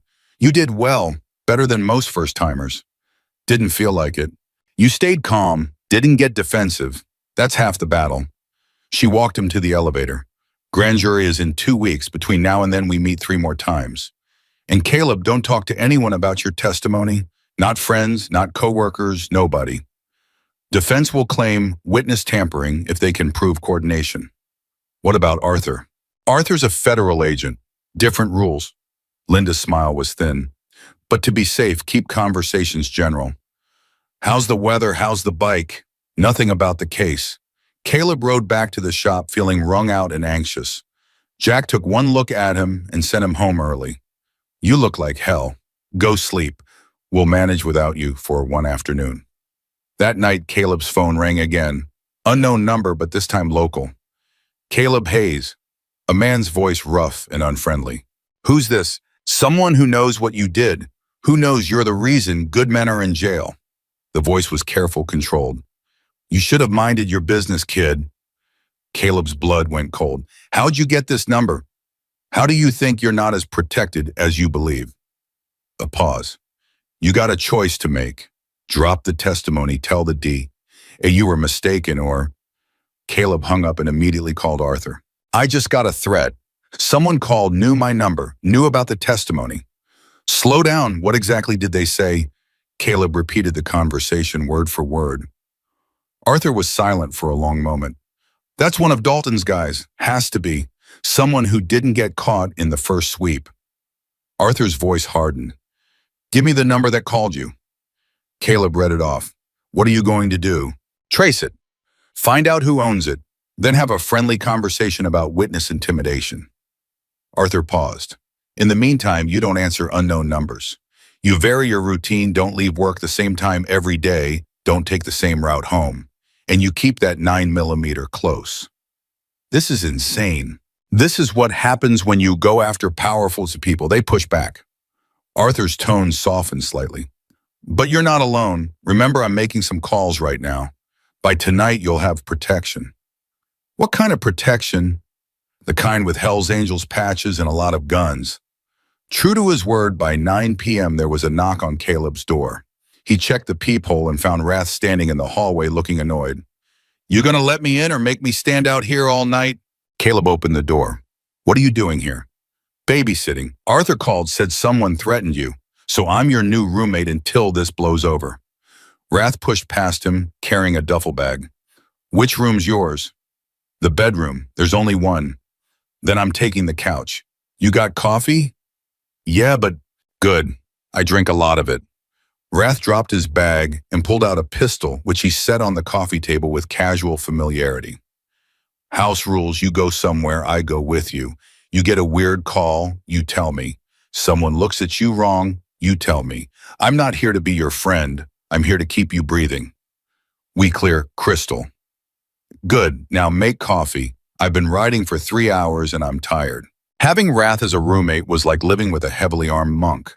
He was quiet, efficient, and utterly humorless. He slept in 4-hour shifts and spent the rest of the time maintaining weapons or doing push-ups in the living room. You ever relax? Caleb asked on the third morning. Relaxing gets people killed. You're going to give yourself a heart attack. Better than a bullet. Rath finished his set and stood. You ready for work? I can drive myself. No, you can't. Not until we know who made that call. Rath grabbed his keys. I'm driving, you're riding. Non-negotiable. The mechanics at Desert Dreams found Rath's presence hilarious. You got a bodyguard now, Carlos asked, grinning. What, you piss off the wrong customer? Something like that. Rath stationed himself in the corner of the shop, arms crossed, scanning every person who walked through the door like they might pull a gun. A couple of customers asked if there was a problem. No problem, Jack assured them. Just enhanced security.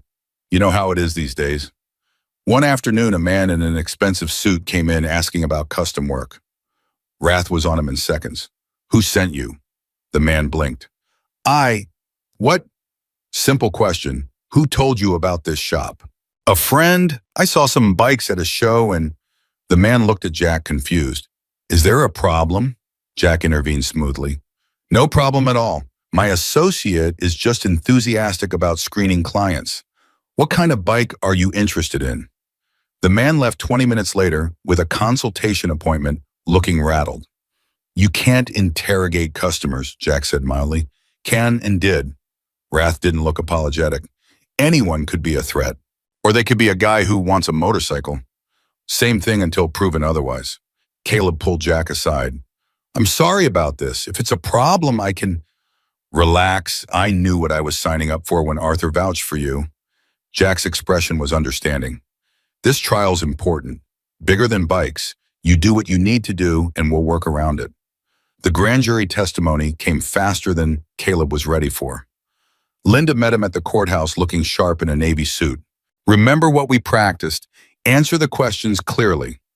Don't volunteer extra information, and if you don't understand something, ask for clarification. She squeezed his arm. You've got this. The grand jury room was smaller than Caleb expected. 23 people sitting in rows watching him take the oath. The prosecutor, a man named Williams who worked with Linda, walked him through the events of that day, step by methodical step. And when Sheriff Dalton approached you at the auto shop, what did he say? He asked if Arthur had given me anything. Papers, a bag, a flash drive. He said I should give it to him. Did he threaten you? Yes. He said if I didn't cooperate, I'd have an unfortunate accident, like Arthur did. Caleb's voice was steady. He said trucks swerve all the time on that highway. Murmurs rippled through the jury. The prosecutor let the words hang for a moment. And you'd interpreted that as a threat on your life? Yes. Thank you, Mr. Hayes. No further questions. It was over in 40 minutes. The jury deliberated for less than 10, then returned a true bill. Dalton was formally indicted on all charges. Linda was waiting outside. Perfect. You were perfect. Clear, credible, unshakable. I was terrified. Didn't show. That's what matters. She checked her phone. Trial's set for 6 weeks from now. We'll do more prep closer to the date, but for now you can breathe a little. Caleb texted Arthur. It's done, they indicted. Told you? You're a natural. Drinks tonight to celebrate wrath won't let me go to a bar. Then we'll bring the bar to you. See you at 7. They showed up with enough beer and whiskey to stock a liquor store. Tiny Arthur Clutch and a dozen other bikers crammed into Caleb's small apartment, turning it into an impromptu party. To Caleb, Clutch raised his beer, who proved that doing the right thing still means something in this fucked up world. Here, the room erupted in agreement. Caleb felt his throat tighten with emotion. These men, outlaws, rebels, people society looked at with suspicion, had protected him, supported him, treated him like family, and all because he'd stopped to help someone. I just did what anyone should have done, he said quietly. But most people don't, Arthur said. That's what makes you different. That's what makes you one of us. Later, after most of the guys had left and only Tiny and Arthur remained, Caleb asked the question that had been nagging him. What happens after the trial, when Dalton goes to prison and this is all over? You live your life, Arthur said simply. You build bikes, maybe find a girl, buy a house, have some kids. You know, normal stuff. And you guys will still be here, still riding, still looking out for each other. Arthur smiled. And you'll be part of that. You want to ride with us? You ride. You need help moving furniture? We show up. Your kid has a school play? We're in the audience. That's what family does. Even though I'm not a patch member, you're an honorary brother. That's just as real. Tiny stood stretching. Now I gotta head out. Work in the morning. But Caleb, he gripped his shoulder. You did good. Real good. After they left, Caleb sat alone in his quiet apartment, thinking about the last few weeks. How his life had changed. How he'd changed. A month ago, he'd been nobody. Invisible. Just another mechanic in a nowhere town. Now he had a future. People who cared about him.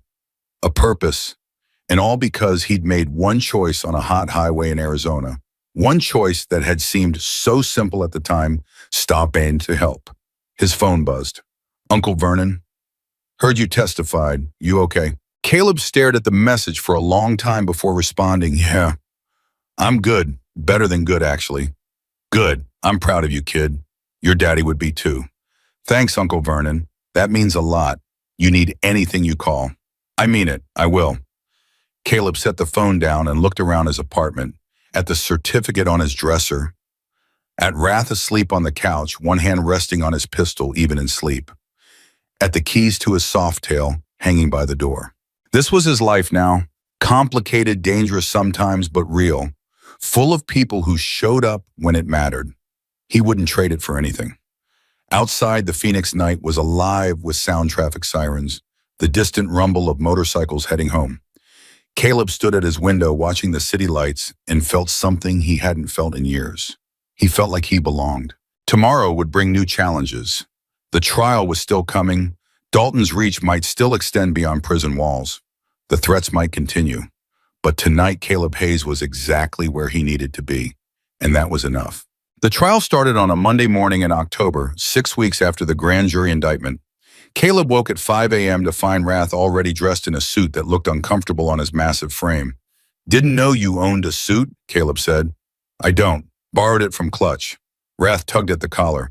"Feels like a noose, but Linda said we need to look respectable. Can't have the jury thinking we're thugs." "You're thugs. We're concerned citizens who happen to ride motorcycles."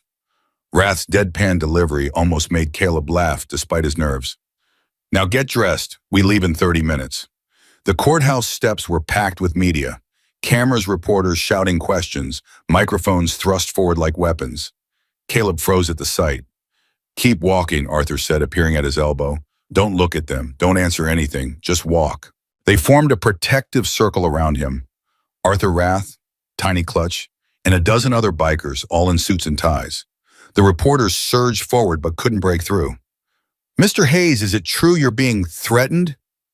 Did the Hells Angels pay you to testify? Are you afraid of Sheriff Dalton?" Caleb kept his eyes straight ahead and his mouth shut. Linda was waiting at the courthouse entrance, looking furious.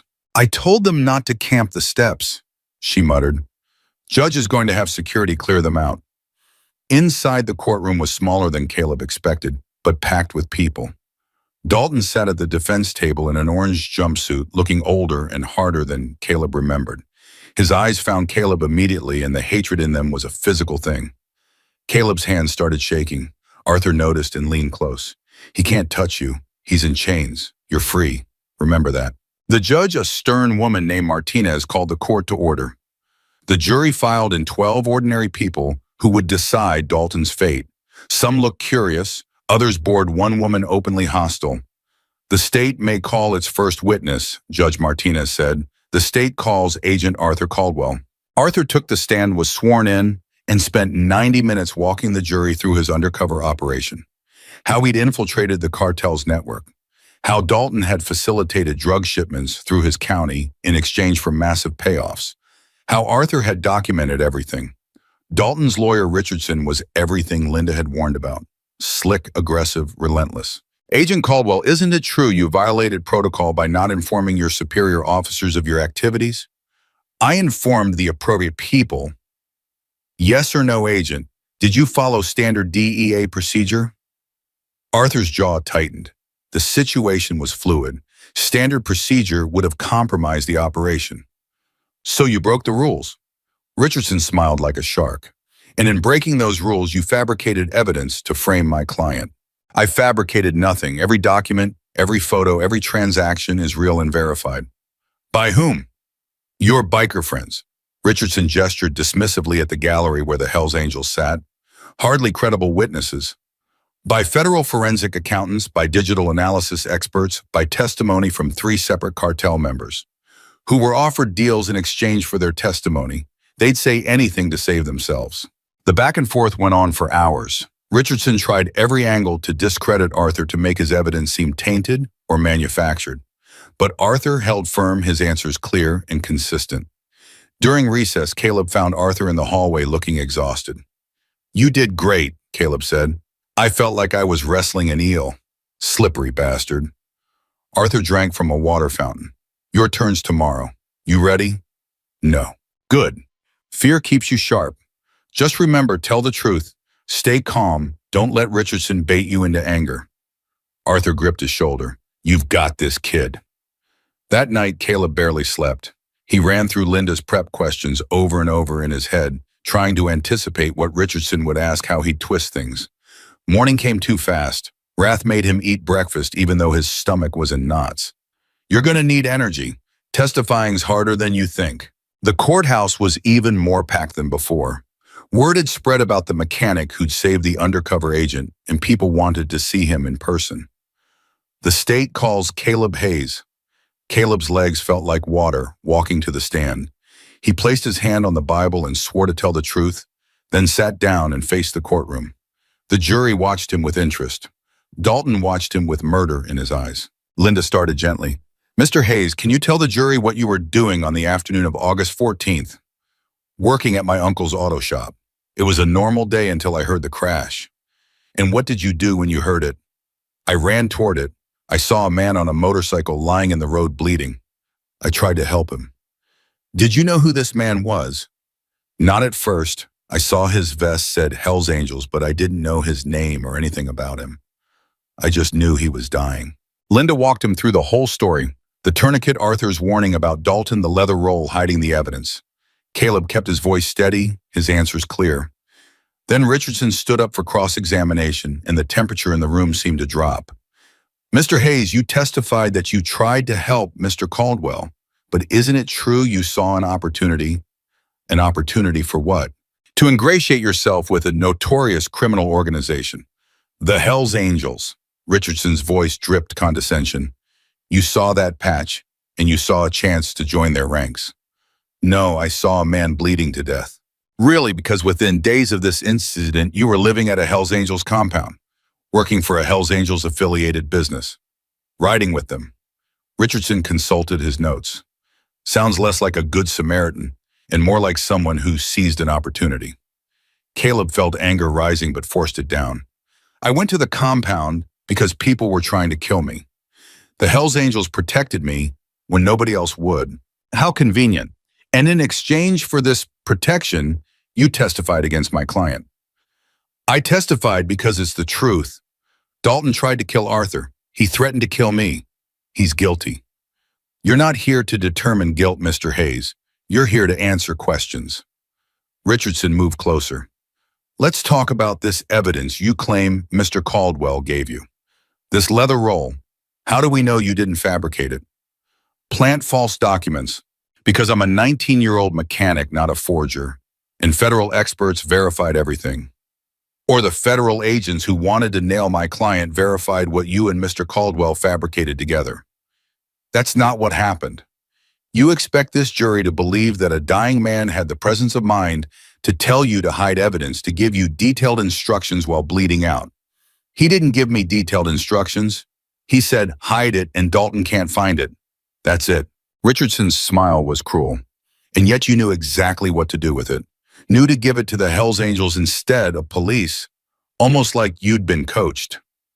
Arthur was unconscious when I hit it. Nobody coached me to do anything. Convenient that he was unconscious and can't contradict your story. He's sitting right there, ask him. I did, and he gave the same rehearsed answers you're giving now. Richardson leaned on the witness box. Tell me, Mr. Hayes, how much are they paying you? Caleb blinked. What? The Hell's Angels. How much are they paying you to lie on this stand? Nobody's paying me anything. You got a new job making $70,000 a year. A free motorcycle, free housing. Sounds like payment to me. That's my salary for working as a mechanic. At a business owned by Hell's Angels Associates. Quite the coincidence. Linda objected. Your Honor, counsel is badgering the witness and making baseless accusations. Sustained. Mr. Richardson, stick to questions about the incident, not speculation about conspiracies. But the damage was done. Richardson had planted doubt. Caleb could see it on some of the jurors' faces, uncertainty, skepticism. The cross-examination went on for 3 brutal hours. Richardson attacked every detail, twisted every answer, made Caleb repeat himself until words lost meaning. By the time Judge Martinez called recess, Caleb felt wrung out and defeated. You did fine, Linda assured him in the hallway. He's grasping at straws because he has no real defense. The evidence speaks for itself. He made me sound like a liar. He made you sound defensive, which is natural. But your core testimony held. That's what matters. Linda checked her watch. Prosecution rests tomorrow. Then Richardson puts on his defense. Should be quick, he's got nothing. But Richardson surprised everyone. His first witness was a forensic accountant who testified that the ledgers could have been altered. His second was a former DEA agent who'd been fired for misconduct, who claimed Arthur had a history of manufacturing evidence. This is bullshit, Arthur muttered from the gallery. That guy lost his badge for stealing from evidence lockups. His third witness was Vernon. Caleb's stomach dropped when his uncle walked into the courtroom, looking uncomfortable in a suit that didn't fit quite right. Mr. Vernon Hayes, you're the defendant's nephew's uncle, correct? Yeah, I raised Caleb after his parents died. And you were present when Sheriff Dalton visited your auto shop. I was. Can you tell the jury what happened during that visit? Vernon's eyes flicked to Caleb, guilty and apologetic. Dalton asked Caleb some questions about the accident. Caleb said he didn't know nothing. Then Dalton left. Did Sheriff Dalton threaten Mr. Hayes in any way? Not that I heard. Caleb felt like he'd been punched. Vernon was lying. Why was Vernon lying? Richardson smiled. No threats, no intimidation, just a sheriff doing his job investigating an accident. That's what it seemed like to me. Thank you, Mr. Hayes. No further questions. Linda stood for cross-examination. Mr. Hayes, where were you during this conversation between Sheriff Dalton and your nephew? Inside the shop. How far away? Maybe 50 feet. Could you hear everything that was said? Vernon hesitated. Most of it. Most of it. So it's possible Sheriff Dalton said things you didn't hear? I guess. And after this visit, you asked your nephew to leave town, didn't you? I asked him to take a vacation for his safety because you were afraid of what Sheriff Dalton might do. Objection leading. Sustained. Linda tried a different angle. Did Sheriff Dalton ever come back to your shop after that day? No. Did he contact you by phone? Vernon's face went pale. Once. And what did he say during that call? Objection hearsay. Your Honor, this goes to witness credibility. I'll allow it. Answer the question, Mr. Hayes. Vernon looked at Dalton, then at Caleb, then down at his hands. He said if I testified against him, my business would burn, and I'd be inside it. The courtroom erupted. Judge Martinez banged her gavel. Order? So Sheriff Dalton did threaten you, Linda said quietly. Yeah, he did. And yet you testified that you heard no threats to your nephew. Why? Vernon's voice was barely audible. Because I was scared. No further questions. During the lunch break, Caleb cornered Vernon outside the courthouse. Why'd you lie? Caleb, I'm sorry, Dalton got to me. After they arrested him, one of his guys called, said if I testified honestly, they'd kill me. Vernon's hands were shaking. I got a business, a life. I can't. So you were willing to let him walk free, let him get away with everything? I was trying to protect myself. You were protecting a killer. Caleb's voice was cold. My dad would be ashamed of you. Vernon flinched like he'd been slapped. Your daddy was brave. I'm not. I'm just a guy trying to survive. We all are Uncle Vernon. Difference is, some of us don't throw other people under the bus to do it. Caleb walked away and didn't look back. The prosecution's rebuttal was devastating. They brought in phone records showing Dalton's burner phone calling Vernon 3 times. They brought in testimony from other witnesses. The paramedic Rosa who'd seen Dalton lurking around Arthur's hospital room. A state trooper who'd pulled Dalton's Silverado over for speeding 2 hours before Arthur's crash, placing him definitively in the area. Most damning was the traffic camera footage. Clear as day, showing Dalton's truck swerving across the center line directly into Arthur's motorcycle. Richardson had no response to that. He tried to argue the footage was inconclusive, that the swerve could have been accidental, that Arthur might have lost control first. But the jury wasn't buying it. Closing arguments took a full day. Richardson painted Dalton as a dedicated sheriff, targeted by a criminal organization trying to eliminate a lawman who'd gotten too close to their operation. Linda painted him as exactly what he was, a corrupt cop who'd sold out his county for cartel money and tried to murder the agent who'd exposed him. The jury deliberated for 6 hours. Caleb spent them in a courthouse conference room with Arthur and the others, too nervous to eat or drink or do anything but wait. When the bailiff finally called them back, Caleb's heart was hammering so hard he thought it might burst. Has the jury reached a verdict? Judge Martinez asked. We have, Your Honor. On the charge of attempted murder in the 1st degree, how do you find guilty? Caleb's knees nearly buckled. Arthur caught his arm, grinning. On the charge of conspiracy to distribute controlled substances, how do you find my answering guilty? On the charge of racketeering, guilty, 47 counts. Guilty on every single one. Dalton's face went white, then red. He stood slamming his hands on the table. This is a travesty. This jury was intimidated. Sit down, Mr. Dalton, Judge Martinez said coldly. Sentencing is set for 4 weeks from today. Defendant remanded without bail. Court is adjourned. As they dragged Dalton out of the courtroom, he twisted to look back at Caleb. You're dead, kid. You hear me? You're fucking dead. Wrath stepped in front of Caleb, blocking Dalton's view. Keep walking, Sheriff. You got nothing to say that matters anymore. Outside the courthouse, the Hells Angels erupted in celebration. Reporters swarmed again, but this time Caleb didn't hide from them. How do you feel about the verdict? One shouted. I feel like justice was served, Caleb said. A guilty man is going to prison. That's how it should be. Were you afraid to testify? Terrified, but some things are more important than fear. What's next for you? Caleb looked at Arthur, at Tiny, at Clutch and Wrath, and all the others who'd become his family. I'm going back to work, building bikes, living my life. That's what matters now. That night, the celebration at the clubhouse was massive. Every charter in Arizona showed up, plus some from Nevada and California. Music, food, enough alcohol to float a boat.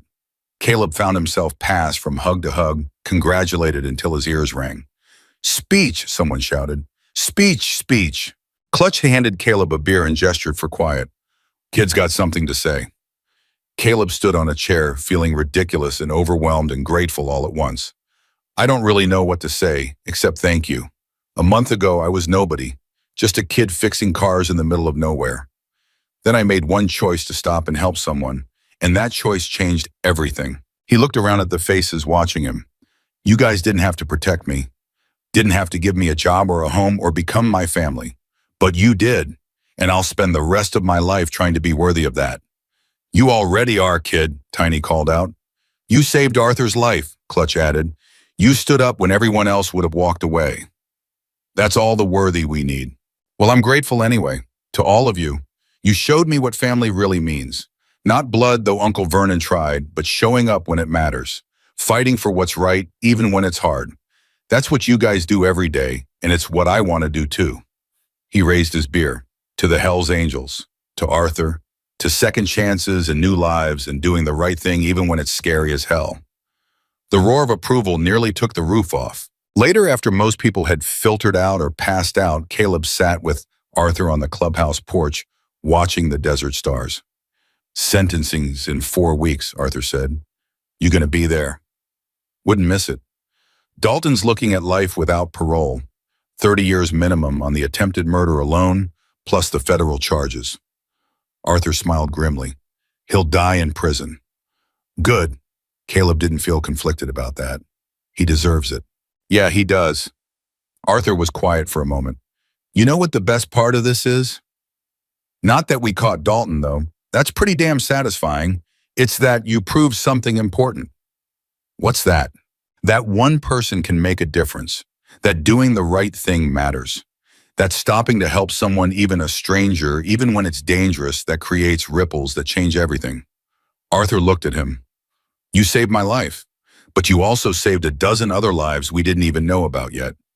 The evidence you protected, it's led to 17 more arrests, cartel members, corrupt officials, dirty cops, a whole network of scumbags going down because a 19-year-old kid pressed a shirt against a wound and refused to look away. Caleb felt his throat tighten. I was just trying to keep you alive. I know, that's what makes it matter. Arthur stood stretching. Come on, Stella's making breakfast and she gets pissy if people miss it. The sentencing hearing 4 weeks later was anticlimactic after the trial.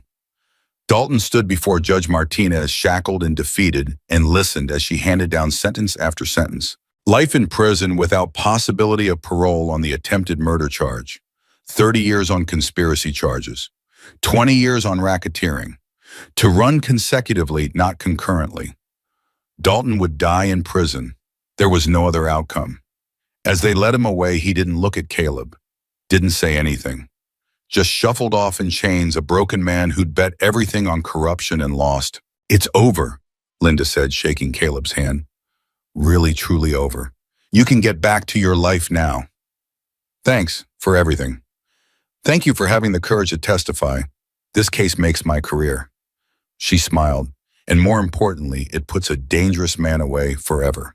The months that followed were the best of Caleb's life. He threw himself into work at Desert Dreams, learning advanced fabrication techniques, design principles, the art of making motorcycles that were equal parts machine and sculpture.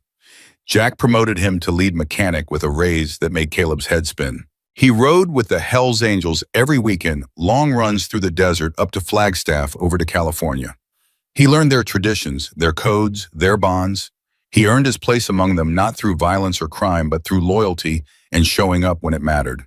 His apartment slowly filled with life photos from rides, patches gifted by various clubs, a leather jacket Stella had bought him for his birthday. He dated a girl named Maria who worked at a coffee shop and didn't care that his friends were bikers. He started saving money for his own place, maybe a small house with a garage. He called Uncle Vernon once a month. The conversations were stilted, at first heavy with everything unsaid. But slowly, painfully, they rebuilt something. Not what they'd had before, but something new. Something honest. "I'm sorry," Vernon said one night, 6 months after the trial, "for lying on that stand, for kicking you out, for being afraid when you needed me to be brave. I know, Uncle Vernon, and I forgive you." Caleb meant it. Fear makes people do stupid things. I get it now. "You're a better man than me, kid." "Nah, just luckier. I had people who showed me what it looks like to stand up when it matters." A year after the trial, Caleb got a call from Agent Reeves.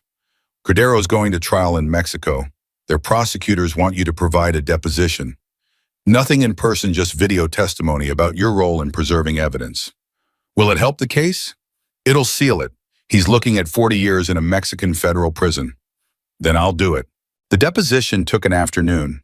Caleb told his story one more time, and this time it didn't hurt. It was just history now, not trauma. Just the truth about what had happened and what he'd done. When it was finished, Reeves thanked him. "You've helped bring down one of the largest cartel operations in the Southwest. That's a legacy to be proud of." "I just stopped to help someone." "Exactly. And look what that one choice created." Reeves smiled. "Take care of yourself, Caleb. You're one of the good ones."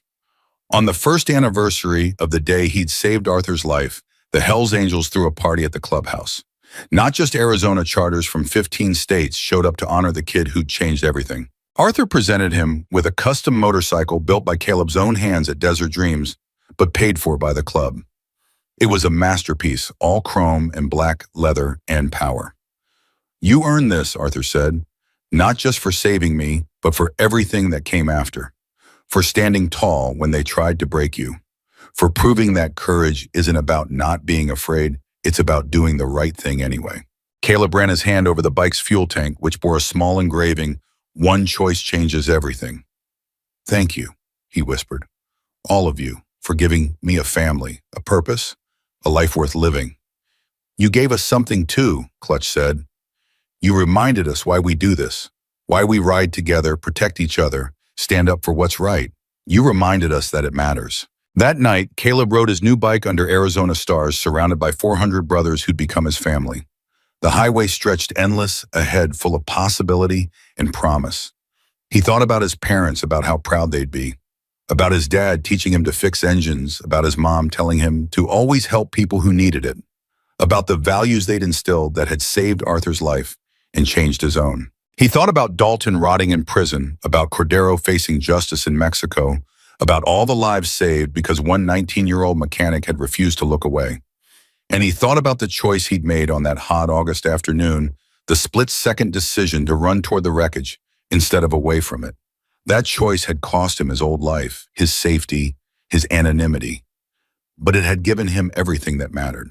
A family who showed up when it counted, a career he loved, a purpose bigger than himself, in the knowledge that when the moment came when it would have been easier to walk away, he'd done the right thing. Caleb Hayes had stopped to help a dying stranger on a desolate highway, and in doing so, he'd found exactly who he was meant to be.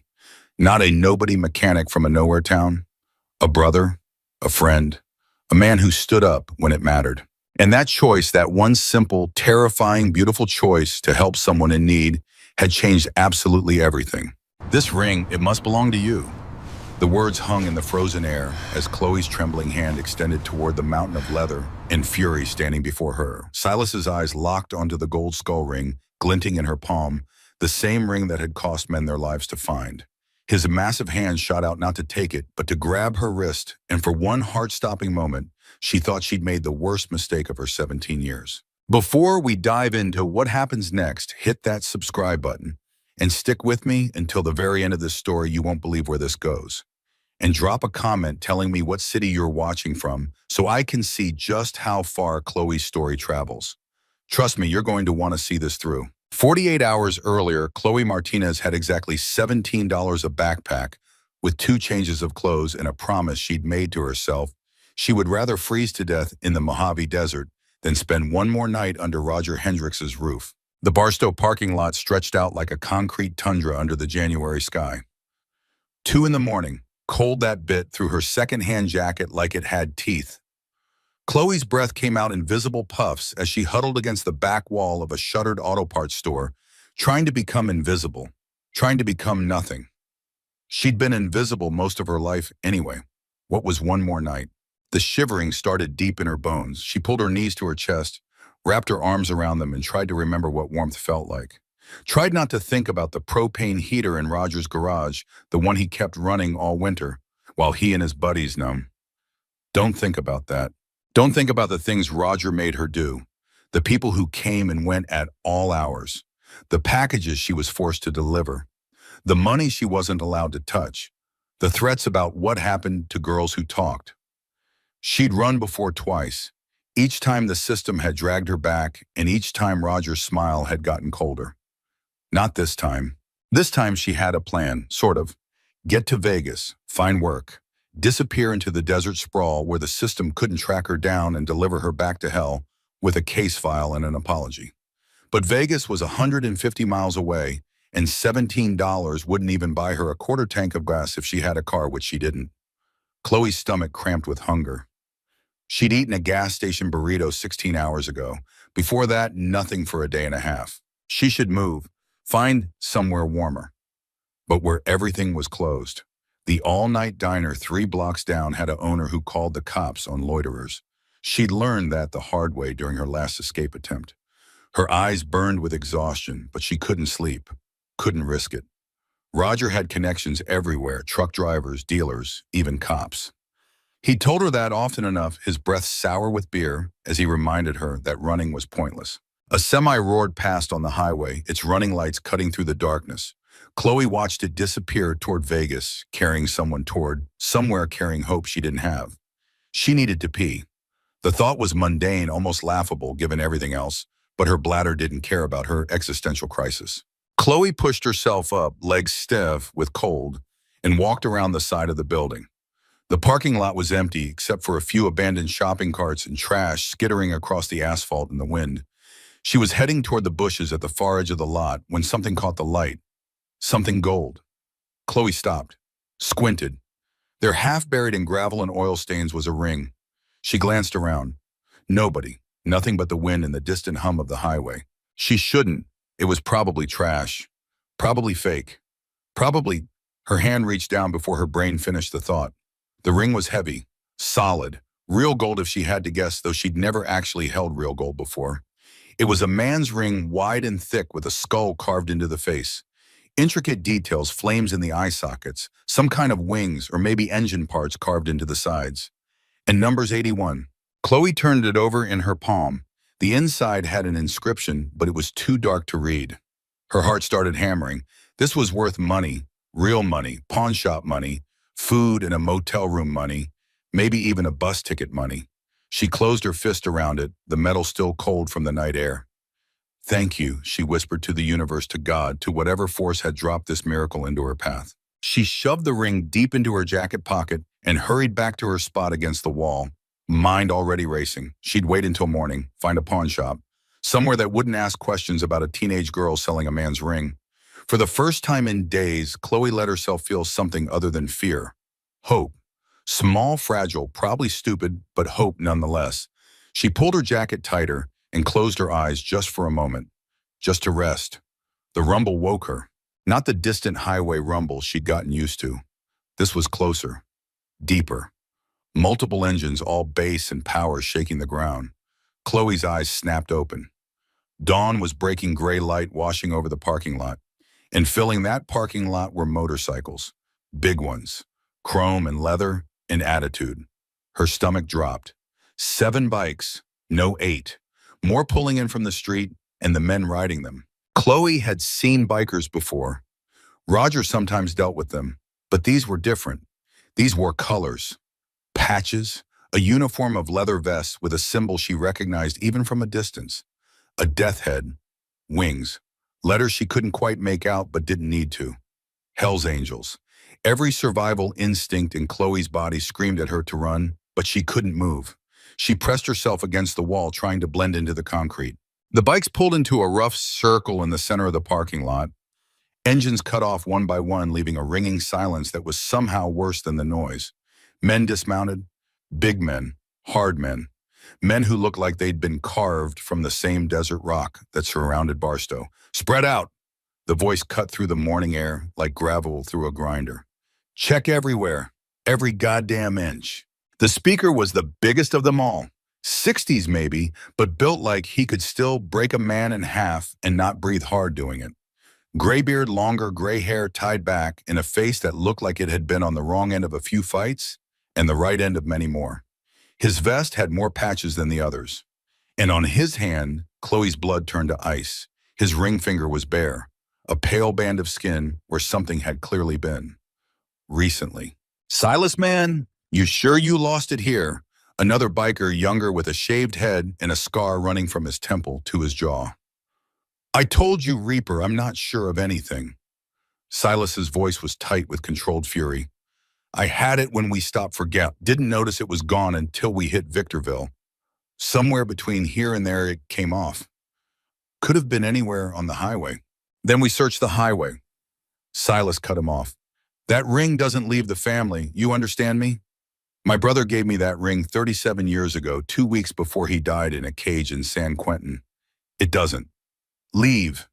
The family. The weight in Khloe's pockets suddenly felt like an anchor, like a bomb, like the worst possible thing she could be carrying. Her hand went to the ring still tucked deep in her jacket. Leave it, drop it, walk away. But even as her mind screamed the orders, her body wouldn't obey. Because these men were searching everywhere, and if they found her with it, you girl. Khloe's heart stopped. One of the bikers, a lean man with a gray ponytail and eyes like chips of flint, was looking directly at her. Yeah, you get over here.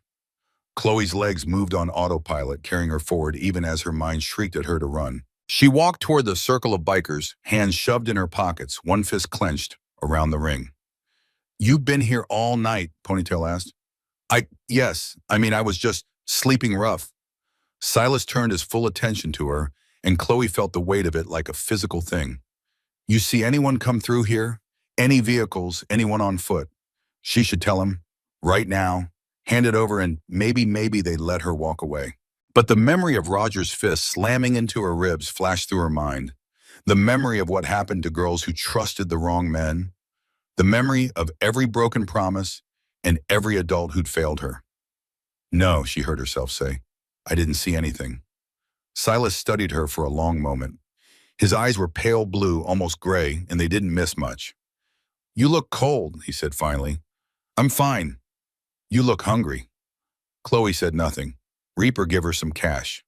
Silas, give her $20. Silas's voice didn't rise, but Reaper immediately pulled out his wallet. Here, kid. He held out a bill. Khloe stared at it. This was wrong, all wrong. She was lying to them, stealing from them, and they were take it.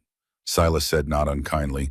Get yourself some breakfast and get somewhere warm. Girl your age shouldn't be sleeping in parking lots. The irony almost made her laugh. Almost. She took the 20 with a shaking hand. Thank you. You got family around here? Silas asked. No, I'm just passing through. Another long look. Then Silas nodded. All right. You see anyone finds a gold ring with a skull on it, you call this number. He pulled a card from his vest pocket and handed it to her. There's a reward. Khloe looked at the card. It had a phone number. Nothing else. How much? The question came out before she could stop it. Enough to get you somewhere better than a parking lot. Silas turned back to his men. Keep searching. Check the storm drains, the dumpsters everywhere. Khloe backed away, the ring burning in her pocket, the $20 bill crumpled in her other hand, and Silas's card, a third weight she hadn't asked for. She should run. Right now. Get as far from these men as possible before they figured it out. But her stomach was eating itself, and the smell of coffee from the diner 3 blocks down was making her dizzy. And $20 was $20. She'd eat. Then she'd think. Then she'd figure out what to do with a ring that apparently meant more than money to a Hell's Angel who'd just shown her the first kindness she'd experienced in months. The diner was called Rosie's, and it looked like it hadn't been updated since 1987. Red vinyl booths, checkered floors, a counter with spinning stools that squeaked when you sat on them. Khloe slid into a booth in the back corner, positioning herself where she could see the door. A waitress who looked like she'd been born tired shuffled over. Coffee. Yes, please. And Khloe looked at the menu doing quick math. Eggs, scrambled, and toast. Hash browns. How much? They're included, Hunter. The waitress gave her a look that said she'd seen plenty of hungry kids counting change. You want bacon? I don't. I'll bring you bacon. The waitress walked away before Khloe could protest. The coffee came first, bitter and hot and perfect. Khloe wrapped both hands around the mug and felt the warmth seep into her frozen fingers. Through the window, she could see the parking lot across the street. The bikers were still there, searching methodically through every corner and crevice, looking for the ring in her pocket. She should go back, right now. Tell them she found it after they left. They'd given her $20 and shown her kindness. The least she could do was what? Trust them. Khloe had trusted caseworkers who'd sent her to homes where the parents used the stipend money for drugs. She'd trusted a teacher who'd promised to help and then had done nothing when Khloe told her what was happening at Rogers. She'd trusted a cop who'd brought her right back to Rogers' door with a lecture about wasting police time. Trust was a luxury for people who hadn't learned better. The food arrived and Khloe ate mechanically, barely tasting it. Her mind was spinning through scenarios, each worse than the last. Scenario 1, she pawned the ring, got maybe 2, $300 if she was lucky, used it to get to Vegas, started over. Scenario 2, she returned the ring, the bikers thanked her, maybe gave her the reward Silas mentioned, and she went on her way. Scenario 3, she returned the ring and they accused her of stealing it, or they wanted to know why she lied, or more coffee. Khloe jumped, nearly spilling her cup. The waitress refilled it without waiting for an answer. You okay, hun? Yeah, fine, just tired. Uh-huh. The waitress glanced out the window at the bikers. They give you any trouble? No, they were actually nice. The waitress raised an eyebrow. Angels. Nice. They gave me money for food. Well, the waitress set the coffee pot down. Guess even bikers have their moments. You need anything else? Khloe shook her head. She sat there for another 30 minutes, nursing her coffee, watching through the window as the sun climbed higher and the bikers continued their search. Finally, Silas called them back to the bikes. There was a brief discussion, hands gesturing, heads shaking. They were leaving. Khloe watched them mount up, engines roaring to life. They pulled out in formation, heading north on the highway, toward Vegas, the same direction she needed to go. She pulled the ring from her pocket and set it on the table, studying it in the morning light. The skull grinned up at her. The number 81 seemed to mock her indecision. She turned it over, reading the inscription she couldn't see last night. Forever, little brother. Ride free. Jamie C. Something in her chest twisted. This wasn't just a ring, it was a memory, a connection to someone dead. Someone who'd mattered to a man who'd shown her kindness, despite having every reason not to, and she'd lied to his face. Damn it, Khloe whispered. She flagged down the waitress. The bikers who were across the street, do you know where they were headed? Probably their clubhouse. It's about 15 miles north off Highway 58. Why? Khloe held up the ring. I found this last night. I think it belongs to one of them. The waitress's eyes went wide. You took a Hell's Angel ring. I didn't know it was theirs when I found it. I thought I could sell it. But now you're thinking that might have been a bad deal. Yeah. The waitress whistled low. And those boys don't mess around. You're damn lucky they didn't search you. I know. You really gonna give it back? Khloe looked at the ring again, at the inscription, at the craftsmanship that spoke of value beyond money. Yeah, she said quietly. I think I have to. The waitress studied her for a moment, then nodded. All right, but you be careful. You want me to call someone